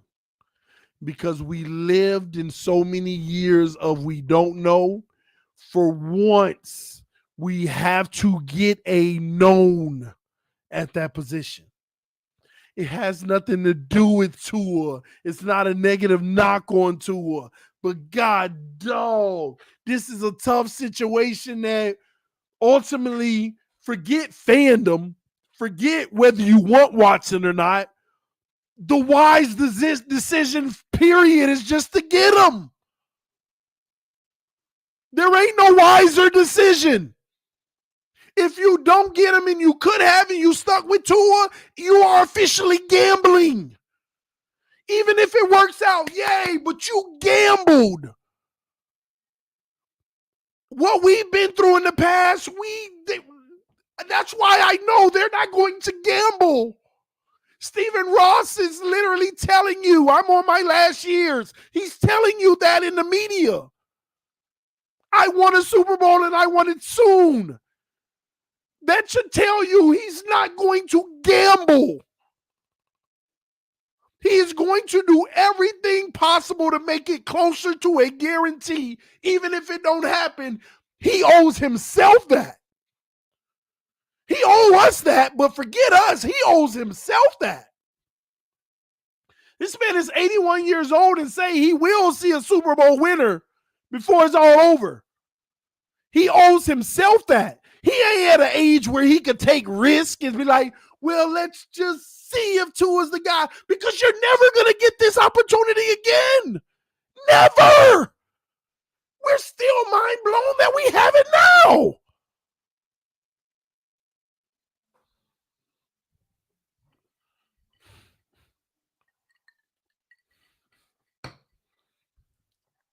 So real talk, 20 years, watching ears, whoever you are, that's what a real Dolphin fan is going through. Now I understand the other group of fans who are, forget Watson. We don't need him. We want Tua. That are just Dolphin fans that weren't Alabama fans. That's just their personal, what he did bothering them. His off the field social issues with his charges, they're bothering him. They're bothering them. And I get that, and that's fair. But all those other real Dolphin fans, man, I am telling y'all now, man, we've been through too many hopefuls. We've been through taking too many chances. That one position right there, they ain't doing that no more. They are definitely going to upgrade if they can. If they can't, Tua will be our guy. But if they can upgrade, they will. I don't care what none of y'all say, and y'all know it. Real Dolphin fans know the freaking truth. Real Dolphin fans know the freaking truth. You've been through what we've been through the last 22 years. You know the truth. Ain't no way in the burning place down low they gonna pass on this opportunity. You know the truth, and some of you don't like it, but you know the truth. If you've been through what we've been through the last 20 years, we ain't talking to y'all Alabama fans because you ain't been through what we've been through.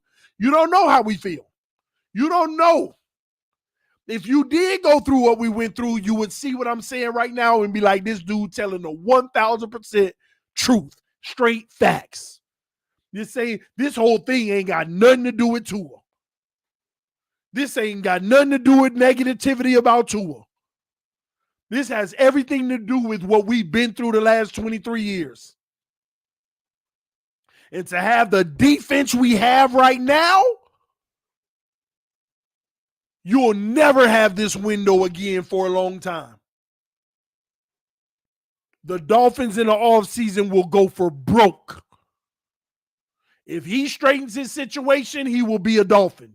If he doesn't, we're going to do everything we can to put everything we can around Tua to try to get it done. And we all hope it works out, regardless. But I'm telling you now, if that guy straightens his situation, ain't no shot in the burning place down low, Tua going to be a Dolphin. No, let me not say that. There ain't no chance that Watson won't be a Dolphin. Because Tua could still be a Dolphin just behind Watson. That's still a possibility that everybody want to keep ignoring. But I'll digress on that. So for the record, ain't nobody hating on Tua. Now, I know a lot of people come across as hating on Tua. Y'all think it's just coincidental that this kid gets the most quote-unquote hate out of all people that you've ever seen? You think it's just coincidental that people rag on him higher than anybody that you've ever seen? You think that's just coincidental? No, it's not coincidental. When you are correct, he does get more scrutiny than anybody I've ever seen. The reason why? Because the real Dolphin fans are scared to tell you it's all because of the last 22 years. And to be quite honest with you, it's unfair to Tua, but hey, that's something he got to deal with. That's something he got to deal with.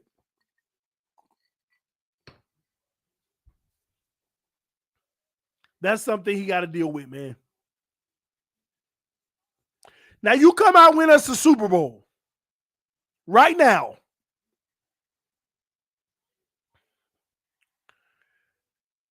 Watson ain't nobody to me. Because the ultimate goal is the Super Bowl. Tua Tagovailoa, you do something amazing. You shock the world. You come out. You get us to the playoffs. You win some playoff games. We win a Super Bowl. Regardless of how we feel, I promise you everybody will get behind them. Everybody. Because that's what it's really all about anyway. But again, we're talking about unfair and unrealistic expectations for a young kid. It's possible, but still, being fair, unrealistic expectations for a kid. So you could call us haters, you could call us what you want, but the truth is you don't know our history. You don't know what we've been through. You don't know the opportunity that's presented in front of us. Because I always ask y'all this one question and nobody seems to answer me. Tua could end up great. But if he ends up the next Tannehill, would we have made the biggest decision, the biggest mistake, even bigger than Drew Brees of franchise history? Yes or no? If Tua ends up like Tannehill and after 7 years we even gave him a new deal and we ain't get nothing out of it, would it be the biggest debacle in franchise history when we had a chance to get Watson? Would that be the biggest debacle? Yes or no? Yes or no? Would it be the biggest debacle? CB83 said no because of the allegations. Again, CB83, you can't talk about the allegations because if we got Watson, that means the allegations were cleared anyway. If we stuck with Tua, that means the allegations weren't cleared, so we got him anyway. We wouldn't look if Deshaun Watson is charged of a felony, which it doesn't look like it. The worst that it looks like is a misdemeanor, which is totally different. But if he charged of a felony, nobody's going to hold that as a why didn't we go get Watson? Heck no. Forget that bum at that point. Forget that. And everybody's saying Tua's a gamble, but Watson's a gamble too. You tell me, ladies and gentlemen, which one got better odds? Everything is a gamble. But that's why you play the odds. And which one do you have better odds with? That's what it comes down to. So what I'm trying to get across here, man, we got to stop this warring, honestly. This ain't even about freaking Tua.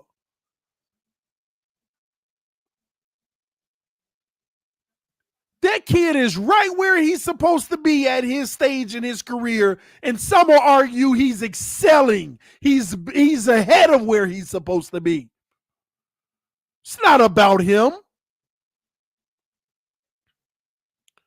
It's really about the window that the Miami Dolphins have right now. How many years you think this defense can maintain greatness like this? Xavier Howard getting freaking older. I mean, you got guys on this defense. This ain't going to last forever. You got to go when you can go. This defense ain't built for a developmental quarterback. Let's just be honest. They're not saying Tua is a developmental quarterback and like a developmental quarterback, but he's still got to become a veteran and get better like all quarterbacks. But we ain't built for that right now. We built that if we put a guy that's already arrived in place, man, we could shock the world. It's just the truth. Flip side said, preach it, brother. You on fire tonight. I'm trying, man. I'm just trying to be honest tonight. I'm trying to take my feelings out of it, trying to just tell a raw truth of what's going on out here in Miami Nation, man. This is the truth. Real Dolphin fans, you only got two segments right now. Three facets right now. One group is saying, watching our allegations, screw him. I don't want him. That'll be a travesty if we get him. You got another group, Watson's everything. If he clear his cases, go get him. That's the guy. And you got that group in the middle that I commend the most. I love you all because we all Dolphin fans, but I commend that group in the middle more than anything. Regardless of who we have, let's just win.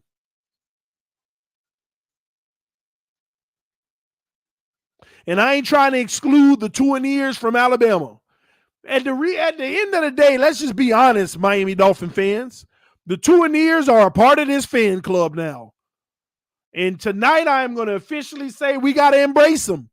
Our quarterback right now is who they're here for. They are part of this franchise. They are part of this fan club now. With that being said, I'm saying all this for them to know where the real Dolphin fans are coming from, the people who've been in the trenches longer.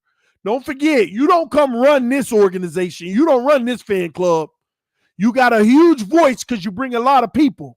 But understand where the foundation of this fan club comes from and what they're thinking in their mind. And be sensitive to that. Understand the people that love Tua, they may hate what Watson did.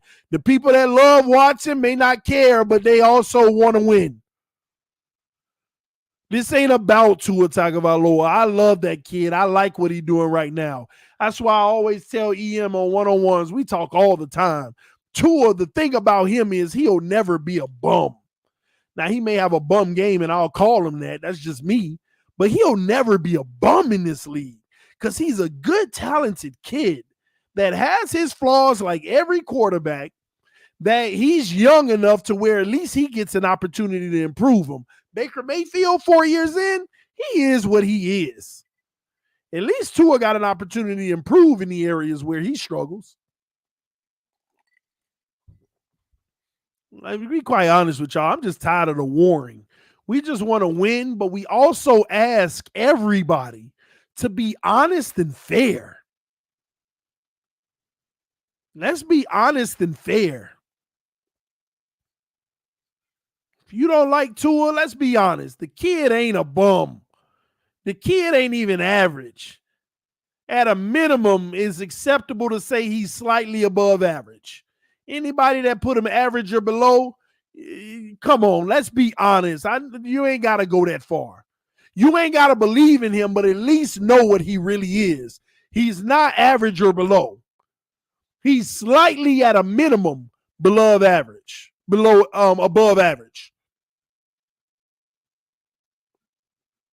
And for a young quarterback, basically finishing his first year, even though it's his second year, you could say finishing his first year. Hey, man, this kid is in a great place.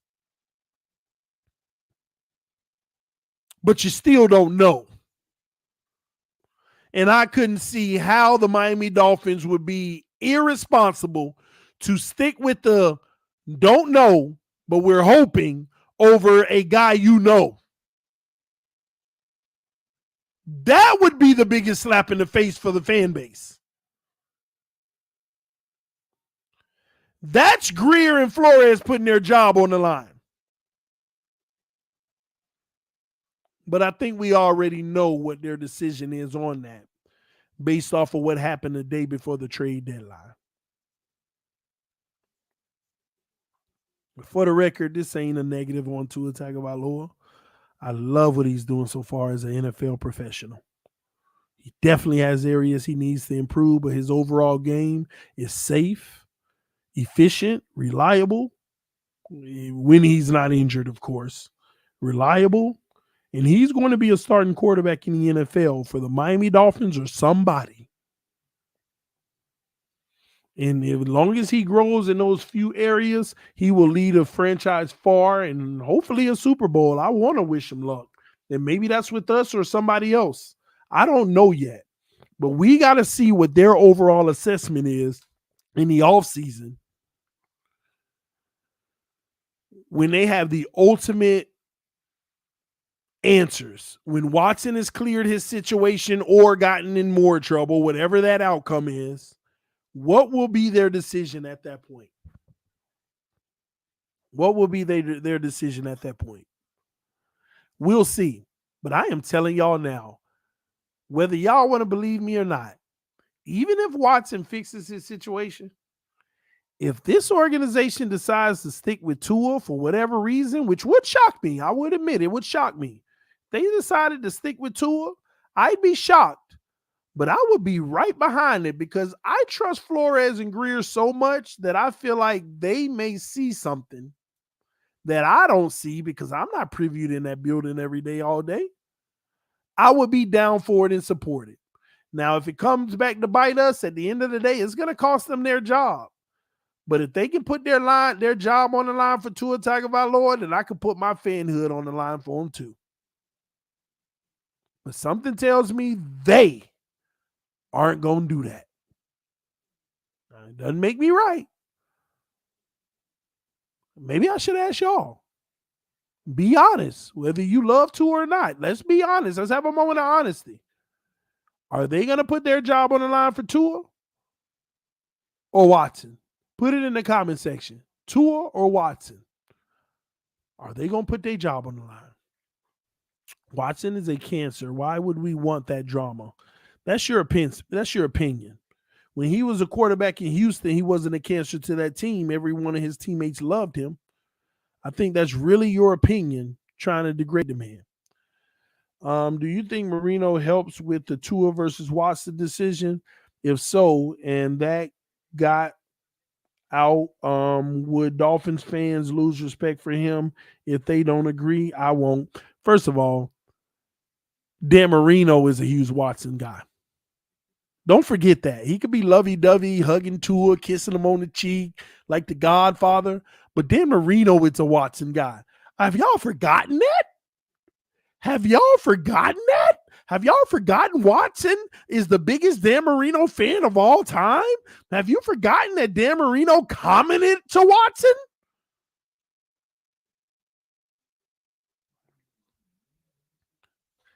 For the record, it's not personal, ladies and gentlemen. And I see all y'all comments in the comment section. Everybody's saying Watson. Because y'all know the truth. We know the truth. But that doesn't mean that Tua won't end up being our franchise quarterback. You know, Watson next week can get indicted on felony charges and major counts, be facing prison time. Oh, that's done. Let's go Tua. We don't know. But let's be fair to each other and squash all the beefs and tell each other, hey, we know what it is. It's not a negative knock on Tua. And don't get me wrong, I understand where the Tua deer is coming from because I would feel the same way. I followed Tua from college. I want to see him succeed. I want to see this man become the franchise quarterback for the team he drafted over. I don't want to see somebody come replace him because they think he better. I get that. That's the part of me that roots for the kid. Maybe that's why I ain't gonna lie. Y'all ain't gotta believe me. I root for this kid every week. I want to see him make that throw that he threw the pick on. I want to just be a geek about this kid. But he gotta justify me doing that, or I'm gonna look like a fool. Not calling other people fools for glorifying his inconsistencies. But I feel like I'll be a fool if I'm sitting here glorifying inconsistent play. He can change the narrative. I've always said that for 2 years. Tua has the opportunity to change the narrative, but he's young. We got to talk about expectations, what's realistic and what's not. What's realistic and what's not. Shout out to the homie Eaton Graven in the building. He said, look at y'all, playoff Dolphins, huh? Got to give it up to y'all. Dolphins been killing it. Man, we got to collab soon, Engraven. I actually feel bad for y'all. I mean, it helps us. I feel good in the sense that it helps us, but I feel bad for the Ravens because y'all a better team than what y'all playing like right now. You just short a quarterback, dealing with COVID issues. Your secondary is depleted. I will say this. Maybe you should have gave us them 2 first-round picks for Xavier Howard at the trade deadline. Maybe y'all would have been in a better position.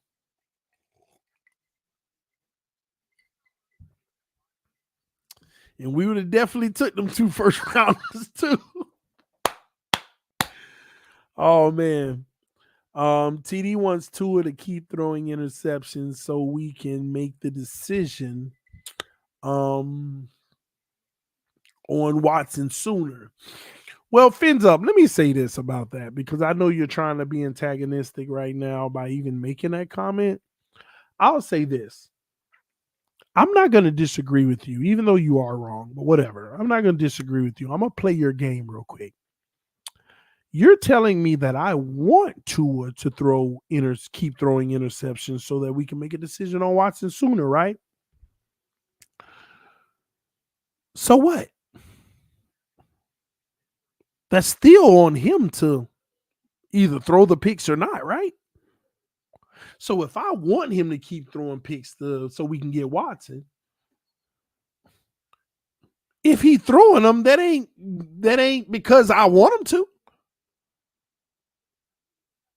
Who cares if I want him to or not? Which you're wrong. I don't want him to. But if I'm going to play your game and I want him to throw picks, who cares if I want him to?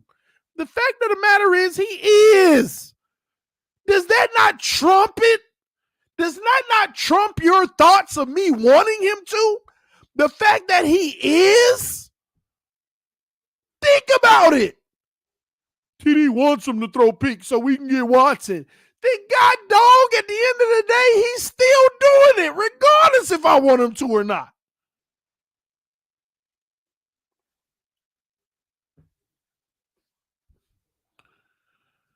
Like, y'all make minute points to try to make me look bad in the process.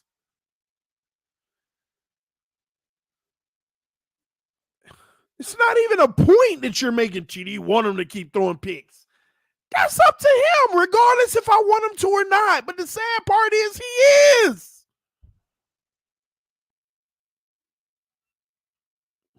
So since he is, you want me to look bad in the process? Tua throwing picks, but TD wants him to, so that's bad on TD.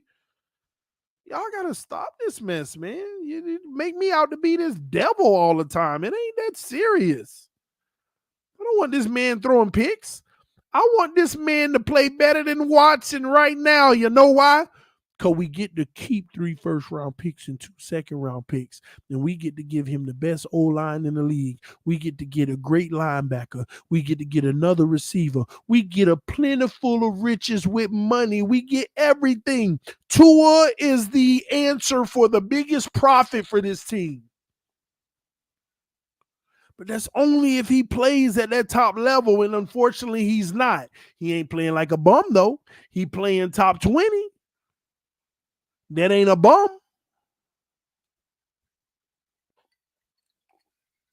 And everybody throws picks, man.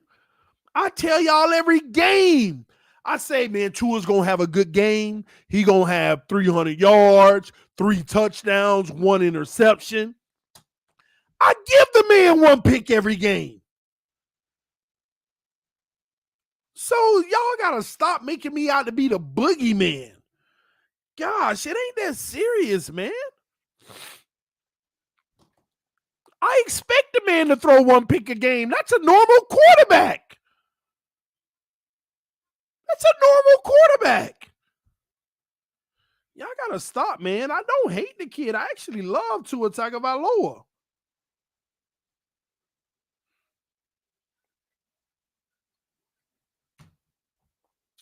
Let's move on, man. So we done talked about Tua and his future with the Miami Dolphins. Hopefully I got my point across on what that is, okay? Now stay on offense. Let's go down the line.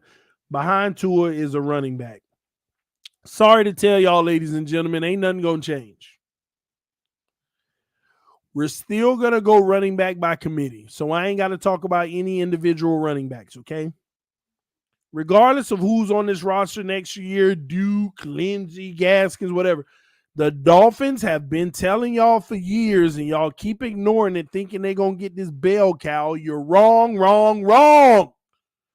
We are going to always be a running back by committee team. Stop with this. Draft this player. You should have got Jonathan Taylor. We're not doing it. Stop. Whoever the best running back in the draft next year is likely we not getting them. Committee. Period. Committee. New England style. We ain't paying one guy $15, $16 million a year. We gonna pay 3 guys $8 million combined. Because we got to put that money in the secondary. That's just how it works. Appreciate you, Manny. I see you. That's just what it is. And it's the truth. Hold on to it for me. Thank you, baby. Love you. And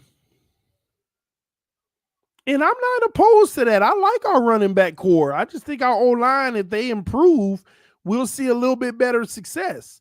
I don't think we'll ever be like this powerhouse running team, but we can be a team that reaches 100 all-purpose, 100 rushing yards a game collectively, just getting the O-line better. Salute the Fins Addict Fury with Larry K with the donation said, great show as always, TD. A lot to unpack. This offense is not a Super Bowl offense. Tua needs to be much better. He isn't there right now. Read about the distillery before. Read about the distillery before. I'm talking read. That's cool, man. That's what's up. That's what's up. Y'all see what the distillery got me doing tonight, telling all the truths. But I'm being genuine tonight. I'm always genuine. I just may have a different tone about it usually, in a matter of fact, and care less. But I'm being genuine tonight. Whether y'all want to accept that or not, I am truly being genuine tonight. Giving y'all my true opinion about any and everything about this team, okay? Let's keep going, though. Let's keep going. And yes, Josh Allen's still trash. That's me being genuine. All right. Thank you for beating the Patriots, but you're trash, bro. Let's keep going. Let me get this off the screen. Thanks for everybody who donate to the channel. All right, let's keep going. So running backs, I'm not even going to talk about individually, but I feel like we got a good core. The collective group of guys is a good group to do committee. This is exactly what the Patriots do. You don't have to accept it. You don't have to like it, but we're a committee team, ladies and gentlemen. We're a committee team, okay? Now, let's move forward to tight ends real quick. This is where it gets tricky because I have no clue, and I got to break that down. The reason why we don't have a lot of clues on the direction that we're about to head in year 4 of this rebuild, quote unquote, or the official year where we expect big things, have big expectations, AFC championship at a minimum, that's me. I don't care about y'all, but that's me. Next year, AFC championship at a minimum. with Tua or Watson. I don't care. That's my expectation. Okay? But we got to talk about tight ends. I pay attention to little small details. It don't make me right, and I'm going to forever say that. But have you noticed they trying to work Hunter Long in a whole lot more aggressively in the last 3 weeks? Am I the only one? Yes or no in the comment section. Also, have you noticed that Gesicki has really been non-existent? Even though he makes big plays, the big plays he make, when you look at the box score at the end of the game, it does not equate to the money that he's going to be warranted. Y'all ain't noticed that? Are y'all serious in the comment section? Have y'all not noticed that Hunter Long has been getting reps? Hunter Long has been on the field a lot more? Are y'all serious? Are y'all serious? Y'all haven't noticed that Hunter Long has been on the field a lot more lately? Y'all better pay attention. As a matter of fact, if you ain't paying attention, that's why you hear TD is telling you Hunter Long been on that field and making a much better effort to block than Mike Gesicki. By the way, Hunter Long is a third-round pick, TD. Stop it. Clemente, what is your problem, bro? Why do I got to stop it? I didn't say nothing wrong about the third-round pick. All I said is the man been on the field lately. And if you ain't noticed that, then you ain't paying attention to this team. So you need to sit back and pay attention and learn something.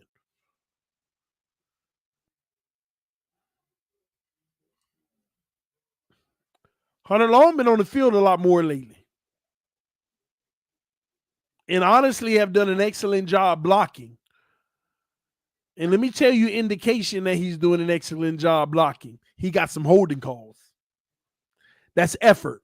Gesicki ain't never get a holding call in his life that I believe. That's how bad of a blocker Gesicki is. If you're a bad blocker, you're supposed to get holding calls, but you're a bad blocker that don't get holding calls, so you even worse. Think about it. I know it don't make sense, but it makes sense. TD, you faded, bro. Aha, but you spitting facts. I ain't faded. Maybe I am. I'm chilling.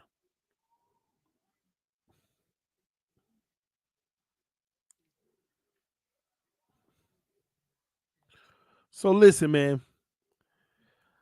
I don't know what the future of Mike Gesicki is. I don't know what Greer is going to do with Agba, Gesicki. I mean, what is he going to do? Is he going to bring them both back? One of them back? None of them back? We don't know. I don't know. I could guess, but this guess is just guessing. I really have no evidential proof to tell you what they're going to do. Why do I say that? Because you could have got Agba cheaper if you would have gave him the deal last summer. You already know he proved his point last summer, man. Agba proved his point. Y'all don't realize how impactful Agba has been. He already proved his point. And we didn't give him the deal, which would have been cheaper last summer. Now this guy is playing like a $16 million a year guy. Now you're going to come out. You could have got this man on an average of 13 probably. You could have probably signed him on a 4-year, $52 million, $30 million guarantee, and that would have been a win. Now you're looking at probably a 4-year, $60 million, $40 million guarantee. Gosh, how do you stomach that? But you might have to, or you got to let him walk. That's why I don't know. He's worth it, but God dog, now look at the prices like, gosh, he's worth it, but it's like, it's not a deal at all. You're banking on him to keep doing it without injury, but you're giving him top dollar. What do? We screwed up by not playing him off last offseason, and I had no idea why. But then when they drafted Jalen Phillips, I said that's why. Because they're going to keep rotating guys. So I don't know what they're going to do. If they get Watson, they'll re-sign Ogba.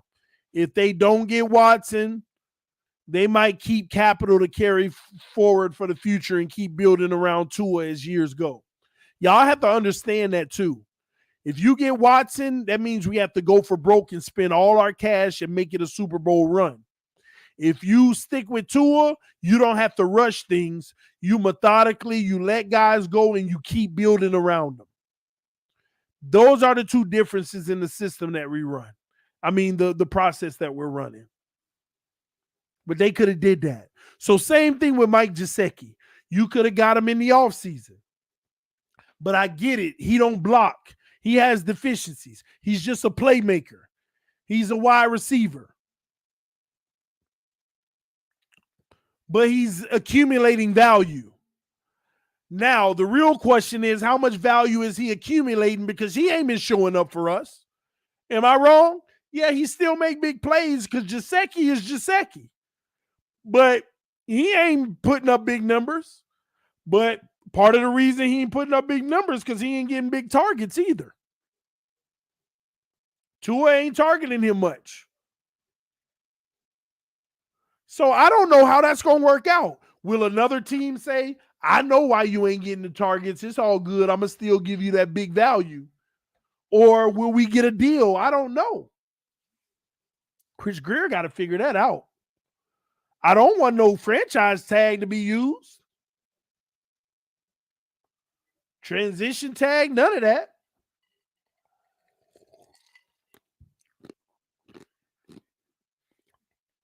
Tight end position is the big mystery, ladies and gentlemen. And let me say this. We utilize our tight ends just like the running backs by committee. Hell, you can get mad at me all you want, but let's keep it 1,000. Durham Smythe has more productivity than Gesicki, if you ask me, at this point when you look at the combination of catching and blocking. Am I wrong? You can be a Gesicki fan all you want, but let's talk about the facts here. Let's talk facts. Durham Smythe looked like he got more value than Gesicki when you look at the overall player. But Gesicki is better. Gesicki is better. Let's make sure we be clear about this. Smythe gives our team more value with all that he can do, but Gesicki is the better pass catcher, the better playmaker. But what we don't notice is what the tight ends do on the O-line on a consistent basis. Nobody pays attention to every snap, a tight end that stays and don't go out for a route, how he's helping and blocking. Nobody pays attention to that. I do. Durham Smythe gives us so much more than Mike Gesicki. But Gesicki is better. We all know this from a pass-catching standpoint. But that's a problem, isn't it, ladies and gentlemen? That's a problem. Because Smythe out here out of the backfield catching little bootlegs and stuff from Tua and ripping them up for first downs all day. We can't debate that. Who is our other tight end? He done went under the radar where I didn't even forgot his name. Gesicki, Smythe, and what's his name? I ain't talking about Hunter Long. What's the other guy name? I ain't heard his name in a long time that I didn't even forgot his name. I used to say it all the time. Shaheen, yeah. Like, where he at? Where he at? Maybe he hurt. Maybe that's why. Maybe that's why. Oh, he hurt. Okay. That makes sense. Mac Hollins is a flex. I give Shaheen a break. I was like, man, I ain't heard Shaheen name in a million. Like, I don't be keeping up with all that stuff. He on IR. I appreciate y'all. That's why I asked. But yeah, man, it's crazy. So I don't know about the tight end. I'm gonna put a question mark on that. I think we know about everything else if we use our wisdom, but the tight end position is a mystery.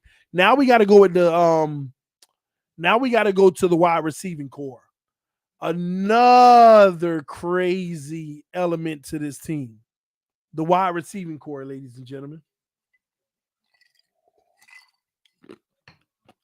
Do you know that we could have a totally different wide receiving core next year? Now, one person I could tell you who's going to make the – let me tell you, Who is the one guy outside of Waddle that's guaranteed to make this wide receiving core next year? I want to see if we all on the same page. Who is the one guy on this whole roster that's guaranteed to probably make the wide receiving core next year? Let's see if we all on the same page. Put it in the comment section.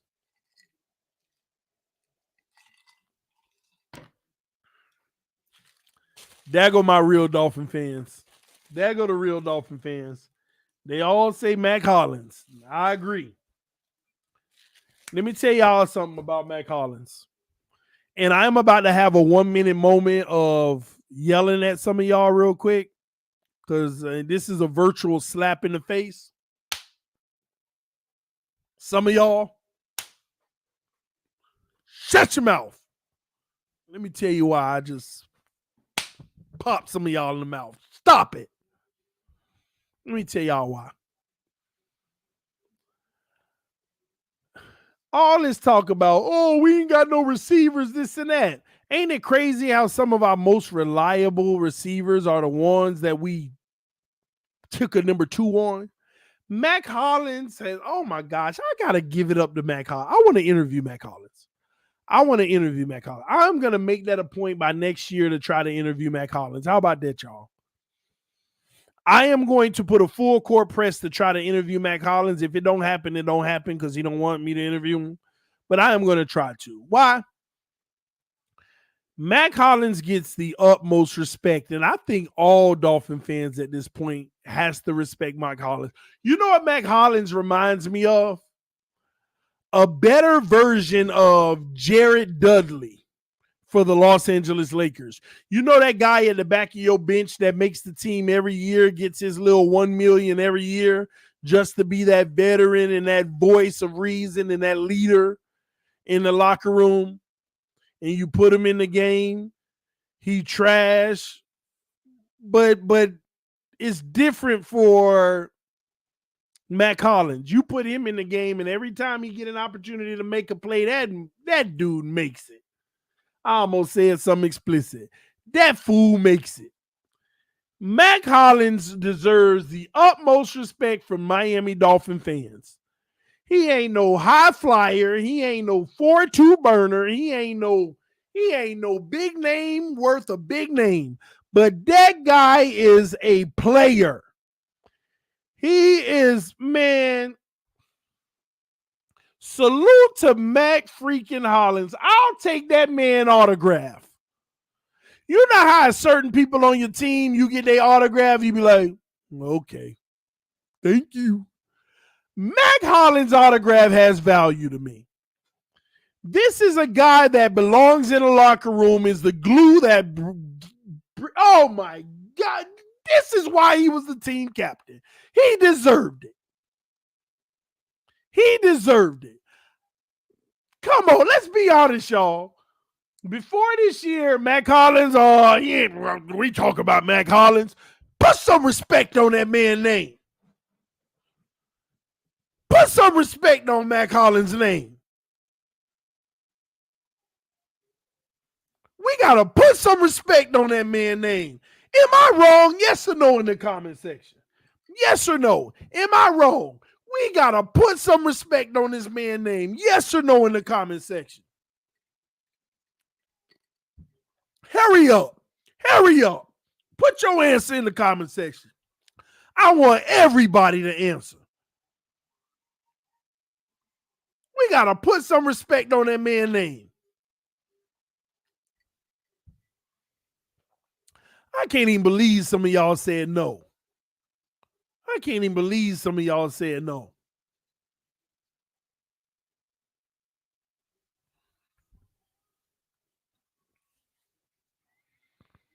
He deserves respect. Everything that comes to this man is caught. He plays great on special teams. He's a leader. He's one of our captains. Don't be mean, y'all. This man deserves love. That man is going to be a wide receiver for the Miami Dolphins next year.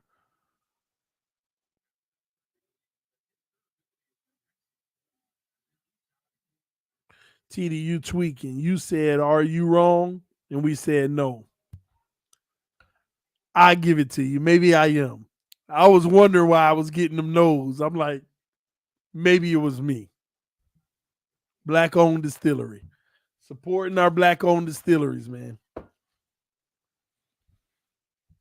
But I wanted to make sure I gave him some love on this stream because let's be honest, man, this guy has actually showed up. This guy has actually showed up. Better than Isaiah Ford, which he helps here and there. T-Rich said Tippler. Yeah, man. Y'all go check him out. Tippler's Orange Liqueur, black-owned distillery out of Jacksonville. Just wanted to show them some love, and they getting all the love tonight.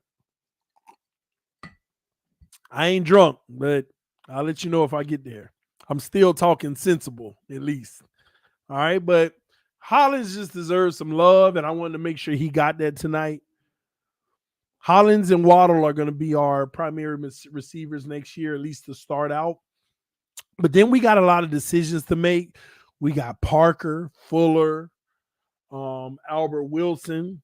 Albert Wilson's done after this year, ladies and gentlemen, just so you know. I said it first. You'll see. Preston Williams probably done after this year, or they'll keep him just to have him. But Preston Williams, gosh, man, y'all about to send me on a whole nother rant.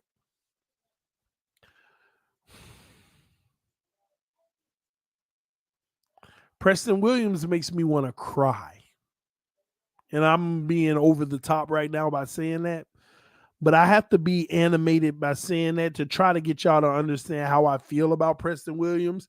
He was supposed to be the great hope. Preston Williams was supposed to be the Nick Needham of the offense. And I think y'all will agree with that. Preston Williams was supposed to be the Nick Needham of the offense.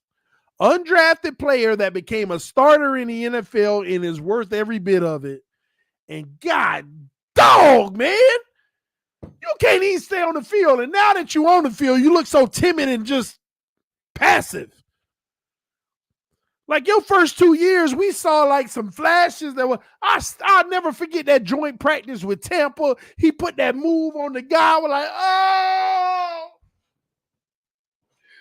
Preston about to be the GOAT at the receiver position. Can't even stay healthy. And now him and Flores beefing. He got in trouble with Flores.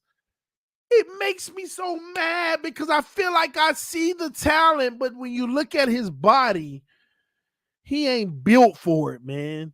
He just looked like he's supposed to get hurt. Unfortunately, yeah, I did say that. But when you look at his body build, and now he got issues with Flores, where Flores had to send him home once, Preston's done. Flores said ain't nothing unreconcilable. But I think that's it for him. Now, here's what I will tell you. Look for Miami to bring in a big name receiver next year. But here's how that works. If we stick with Tua, we'll draft a receiver.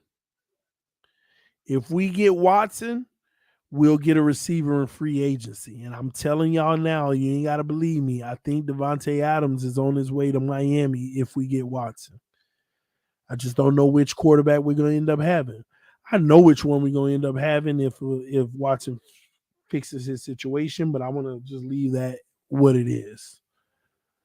But you know what, ladies and gentlemen, I know y'all want to invest in the O-line, but I'm telling y'all now, we're going to invest in the wide receiver again. When you see what Waddle is out there doing, you want to double back on that. But this time, instead of getting another Waddle, you want a big guy like Parker, but one that can do it all. You know, the A.J. Browns of the world. I don't care what y'all say. A.J. Brown is way better than Devontae Parker. That's a different beast of an athlete. You need a guy like A.J. Brown. Devontae Adams, them type of guys. See, Parker is a 50-50 guy who can play football. He got good hands. He can go get it. But, man, guys like A.J. Brown is a whole nother ball game.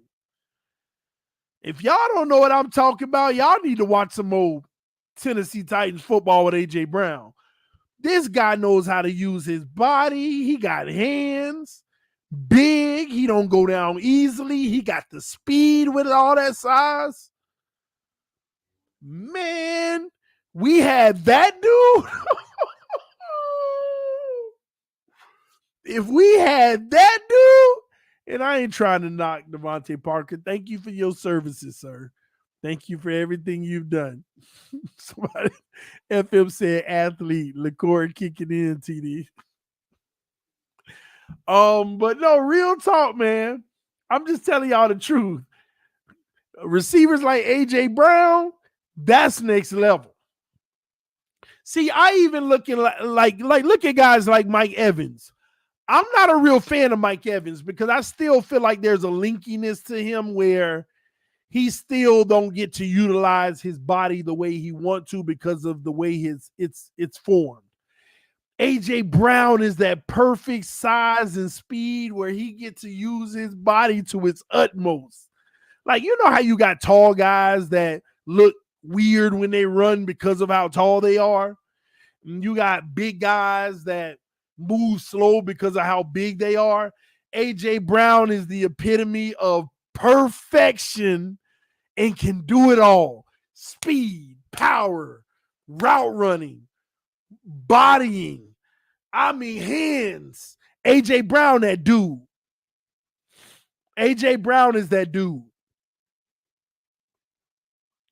And those are the type of receivers that you don't have to throw a 50-50 because they're going to win their battle on the inside leverage because of their frame. Just throw it into me even in tight coverage. I'll let my hands do the work. Not only that, his big size and speed, he gets downhill, he make that in, he catches it, defender's so scared of the deep that it's 7 yards out, he gets another 30 yards on the run. Devontae Adams, see guys like that. I'm telling y'all, we going to go after a guy just like that. When you got a guy like that on the outside, with Waddle just running loose all in the middle, that's all you need. And now you add your little complementary pieces. All you need is an A.J. Brown or Devontae Adams with a Waddle and your other pieces complementary to that, solid receivers. That's all you need. We going to get another big name next year. We will. And it's going to be crazy with Tua or Watson. Let me tell you, a guy like A.J. Brown will work perfect with Tua because A.J. Brown ain't just the deep guy. A.J. Brown is your intermediate baller that turns your intermediate pass into a deep one. So I just think with Tua, you don't need the guy that take the roof off, that beats everybody deep. With Watson, you would. But with Tua, you don't. You just need some studs that can operate and run good routes and just kill teams and demoralize them and stress them out.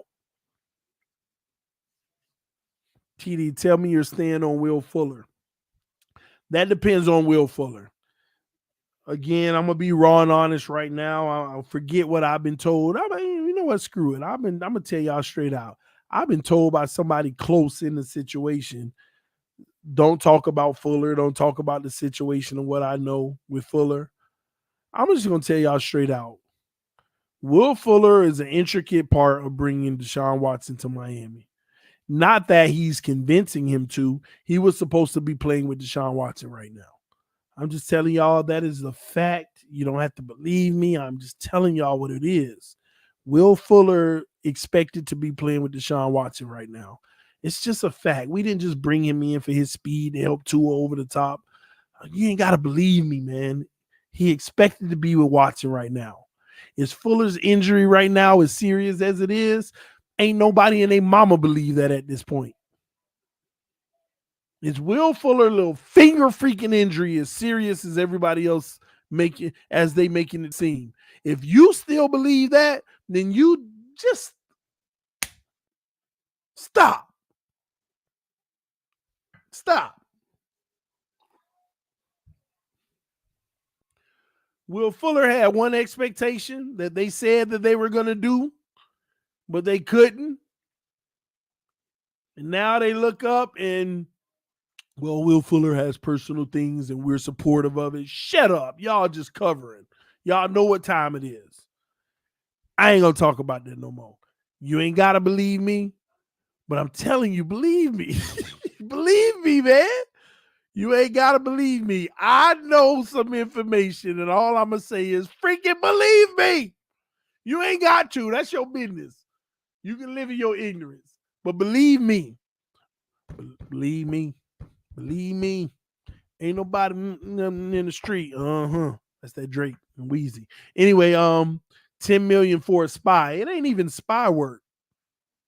It ain't even spy work. It is what it is. Anyway, man, let's move on. But the scary part about that is he might be back next year. Y'all keep on clowning me when I say that. Hopefully he's not and he retires. But I'm telling y'all, that man could be back next year. Hopefully it's on a team-friendly deal due to the circumstances where he getting his free money right now.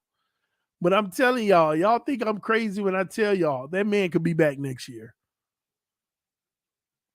Hit that like button. We got 550 people watching, 455 likes. Let's keep going. TD, you look at free agent lists 2022, a lot of good free agents. I haven't looked at it yet. Matter of fact, we'll probably do a stream on that this week. I appreciate you bringing that up because that's a good stream to do. 2022 free agents. I'll do that stream this week. Let me write it down.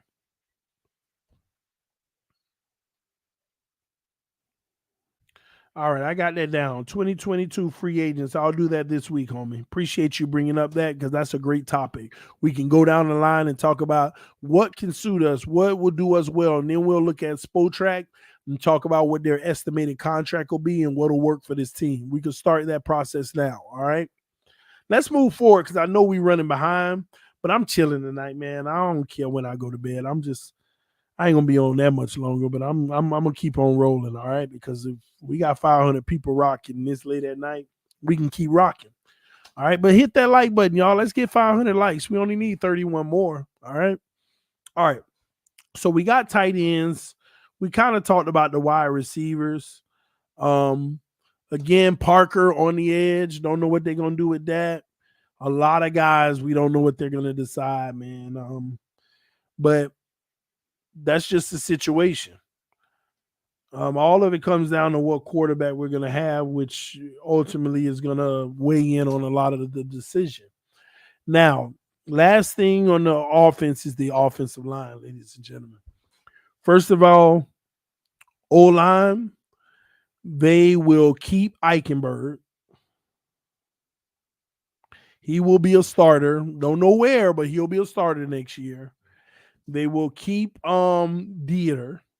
I think he'll maintain starting at center. Now, there's a possibility they'll draft the center and let Dieter compete for center and guard, but we'll see. But they will keep him.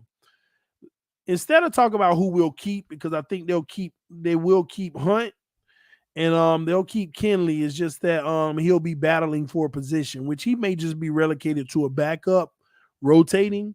But we'll see. At least that gives us young depth. I do like that. Let's talk about who ain't going to be here. Davis, gone. If they keep Davis, I'm going to training camp, running on the field, streaking, and somebody getting. Okay? It is what it is. And I'm going to be honest. Davis has played a little bit better. I know we don't want to admit that, because of what he gave up early in the season caused Tua to get hurt too. But he's played a little better. I mean, if we really want to be honest, he still gets blown up by the greats. But he's played better. But it doesn't matter. Bye. Bye-bye. Bye. Just the thought of them saying, hey, you play better. We're going to keep you. Oh. Bye. Okay. Austin Jackson is going to remain. He's a first-round pick. Got his contract guaranteed, right? But I think he'll be relegated to a backup role competing. And I got to be honest with y'all. Austin Jackson technically is a great backup to have if you bring in a real good stud. Like as a replacement. At least you can go to an offense that's still manageable. You know what I mean? I know we don't like Austin Jackson because he struggles so much, but he's young and he ain't a bum. I know we will try to make him out to be a bum, but he's not a bum. But he needs to be a backup right now, getting better. And he could still work his way into being a starter one day. He still could. What's up, babe? How about 30? Yeah. All right. My bad, y'all. Austin Jackson is very confusing to me. Yeah, but they're not going to just give up on him like that. I mean, Noah's still on the team, right? And he's better than Noah. He's more valuable than Noah. But you got to bring a starter in for him, and you got to bring a starter in for Jesse Davis. And then you have to see, this is what you need to do. You need to spend real money on the right tackle. You need to spend real money. Gosh, it's confusing though, because we already know you got to spend real money on the right tackle, right? Honestly, I wish they put Hunt out there, but whatever. All I'm going to say is, because I don't want to go back and forth and get into crazy details on what they need to do with the O-line. I'm just going to say is they need to bring in 2 solidified starters, period. That could be, I don't know what it is.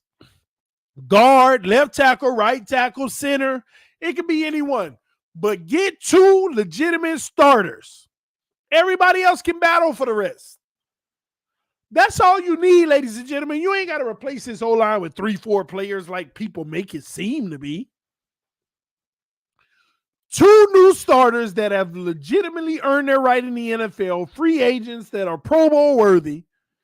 Bring them 2 in, pay them their top dollar, and let everybody else battle for the rest of the positions. We will be just fine. We will be a top 15 O-line. That's all I need anyway. I don't need no top 5. I just need a top 15. Top 15. Just 2. No 3, no 4, none of that, man. Just 2. All you need is 2 big-time starters. And the rest of those guys, you can figure out a good combination with the rest of them to fit. So 2 starters, potential Pro Bowlers, and free agency, right? Then you keep Austin Jackson, you keep Robert Hunt, you keep Solomon Kinley, you keep Eichenberg, you keep Jesse Davis, and then you got 1 more spot for 1 more person, and that's your 8 offensive linemen like we typically carry. And everybody can battle for whatever positions. So 1 more guy, whatever they feel is right. But just 2 offensive linemen, and I'm not sitting here going to debate with y'all about which one, whether it should be center, left guard, right tackle, left tackle. No, just 2 big-time names. Spend the freaking money on it, and that's good enough. And let the rest of those guys battle for the other positions, and you'll have a solid unit, okay? I truly believe it. That's all you need. Not no 3 or 4. Everybody like, we need to replace dog. No, 2. Solidify guys. That's what I think about the O-line, but Jesse Davis got to go.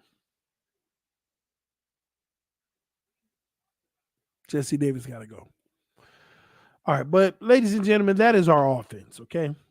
We done went from Tua all the way down, and we went to Flores and Greer as well. On the defensive side of the ball, we are going to try to keep that same nucleus together. We cannot, I don't have to elaborate much on the defense, go by position. But the D-line, we're stacked. Okay, we're good. We're going to be good there no matter what. We can't lose enough people to not be good on the D-line. So I'm not going to elaborate on that, but I will tell you, I want to see them re-sign Ogba, even if you give him a good contract, because I believe he's earned it. He's the difference maker. I just say whatever deal you sign for him, make sure the guarantees are only worth 2 years, because after 2 years, we should be in a position to move on. And if we want to keep him that third year, that's fine, because we'll have draft picks. If we do get Watson, we'll have draft picks in that third year where you can go ahead and bring in his replacement to play behind him 1 year before we move on from him. But the rest of those guys are so young that we'll be fine. Christian Wilkins will be fine. We ain't got to rush to do his contract, but hopefully we do. Raekwon Davis, but Christian Wilkins, I'm gonna tell y'all, whether you want to believe it or not, there's no guarantee that he's gonna be here. I believe he will, but again, they brought in Raekwon Davis too, and trust me, Raekwon is the better player, ladies and gentlemen. Christian blossomed this year, but Raekwon being so young and so dominant, trust me, that is your difference in run stop. Y'all don't realize that Raekwon Davis has been your difference in run stopping. You know what is funny about that? Raekwon is the one player that goes under the radar, but he is one of the biggest pieces in the middle of that interior that is just literally allowing that wall to be there and letting the rest of them guys make plays. Don't forget I said that. Keep looking out for it. Raekwon is that dude on that D-line. It don't show up in stats, but he's doing so much that allows everybody else to be beasts. Y'all don't see it on film. I see it on film. Y'all don't see it in the game. Raekwon is the beast. Y'all just seeing all these sacks and these stops by everybody else, but I would like to say it is all brought to you by Raekwon Davis. What that man is doing in the middle, playing the selfless football of clogging that middle, allowing everybody else to get off, y'all don't even understand the impact this man is making. And it sucks because it's guys like nose tackles that are so great, it blinds you because you don't see how great what they're doing to allow others to eat. Y'all can think I'm just talking right now, man, but I'm telling y'all, when I watch film, Raekwon is setting the tone for this whole defense, man. Him and Holland in the back, those two guys are the real anchors in this D. And it's sad that Raekwon will get less credit because he taking on the double teams every time and causing havoc in the run game, causing every running back to cut back every time away from him and somebody else make the tackle. These are the things that don't show up in the game time. You got to study the film to see. And it's sad because he'll never get the accolades for the work he's putting in. But I got to give him his flowers right now and tell y'all this so you'll notice it in games.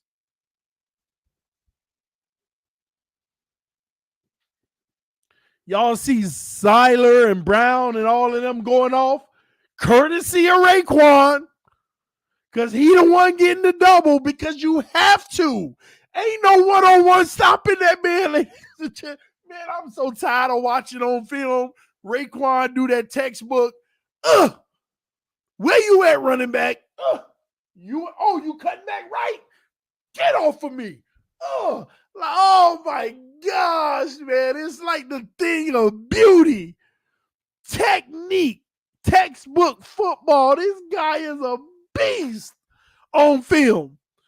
But it don't show up on the stat sheet, man. He this man don't care about what center is in front of him. He gets him. He like, you ain't nothing. Where you at, running back? Oh, you going left? Get off of me, but the help coming. Oh my God, y'all don't even understand how much of a beast this man is. Y'all don't understand. when you watch the film, man, and it sucks because it never shows up on the stat sheet.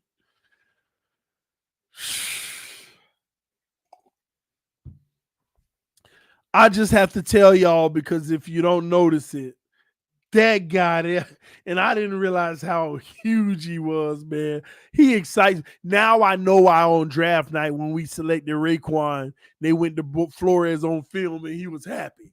Now I know. Now I know why.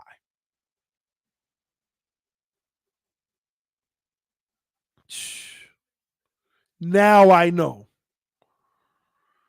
Y'all see all these other guys making the plays, and we get Raekwon is doing all of that, man. Raekwon. Never mind, man. It is what it is, man. I just wish that there was a stat to show it, but he has to do the dirty work to let everybody else get off. Do y'all know that we're number one in the NFL with pressure, with just a 4-man rush? Who would have ever thought the Dolphins would be number one in the NFL with pressure on just a 4-man rush? We only get pressure sending the blitzes, but we are number one on a 4-man rush. Did y'all know that? 4-man rush, we're number one, courtesy of Raekwon. I mean, all of them, but I'm telling y'all, his work goes unnoticed, man. That's why I'm so animated right now about it.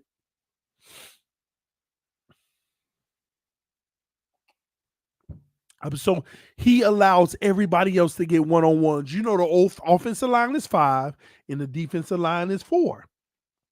That's the man getting all the double teams. Because when they do the scouting, when they do the game plan, they watch the film of the Dolphins defense, they like, this Raekwon Davis is a problem. We got to double him. We got to try to do one-on-one with Ogbar. Ogbar going to eat. We got a one-on-one with Phillips. Phillips going to eat. We got a one-on-one with Zeiler, but Zeiler drops back in coverage and Jerome comes on the blitz. Jerome gets the sack. Y'all don't understand. This man is looking like he ain't doing nothing to let everybody else eat. TD getting drunk on Raekwon. Cheers to Raekwon. Because that man deserves more credit than the stat sheet tell you. I don't even know what his PFF is. It might not, I don't even know if it's good or not.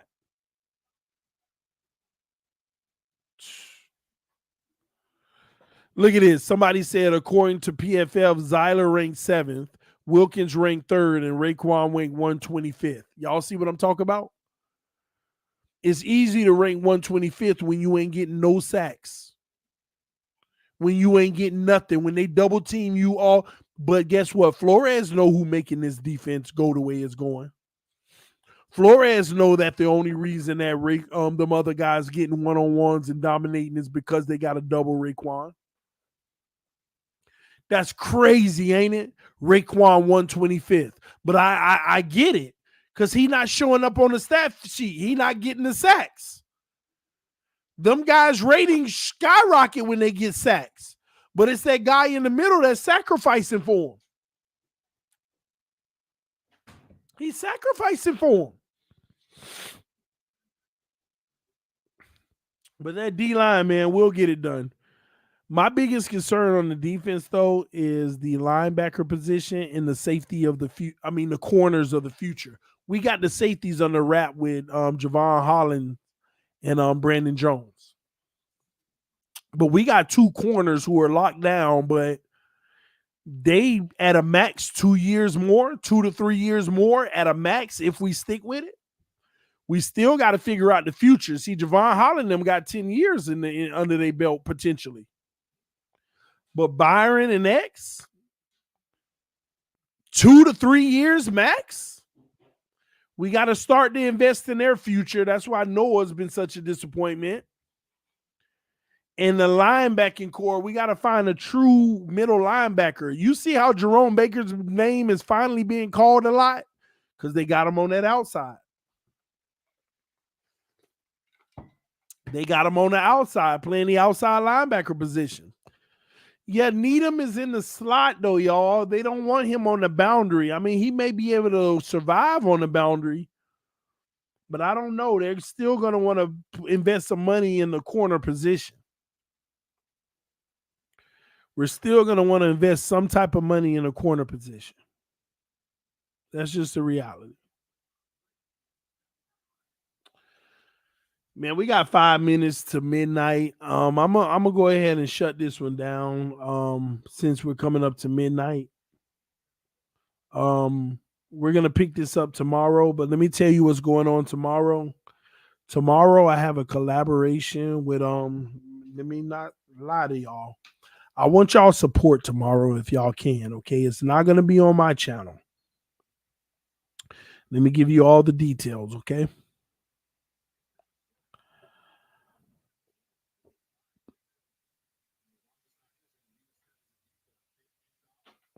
Oh, here, and by the way, before I tell y'all that, here's the facts. Travis Wingfield reported this, by the way. The Dolphins ranked last in next gen passing blocking rate efficiency metric weeks 1 through 10. They were last at 78.5. Since week 11, they are second in the NFL at 89.9. All y'all who told me I was lying earlier tonight when I said we were top 5 in pass blocking, if y'all been here the whole stream, y'all saw all them people in the comment section saying that I was lying. You saw all them people in the comment section that was calling me a liar, right? About our O-line. They were calling me a liar. I told them I didn't even believe it, but it's true. Travis Wingfield said it. The first 10 weeks, we were last in the NFL at 78.5. Since week 11, they are second in the NFL at 89.9. They called me a liar earlier.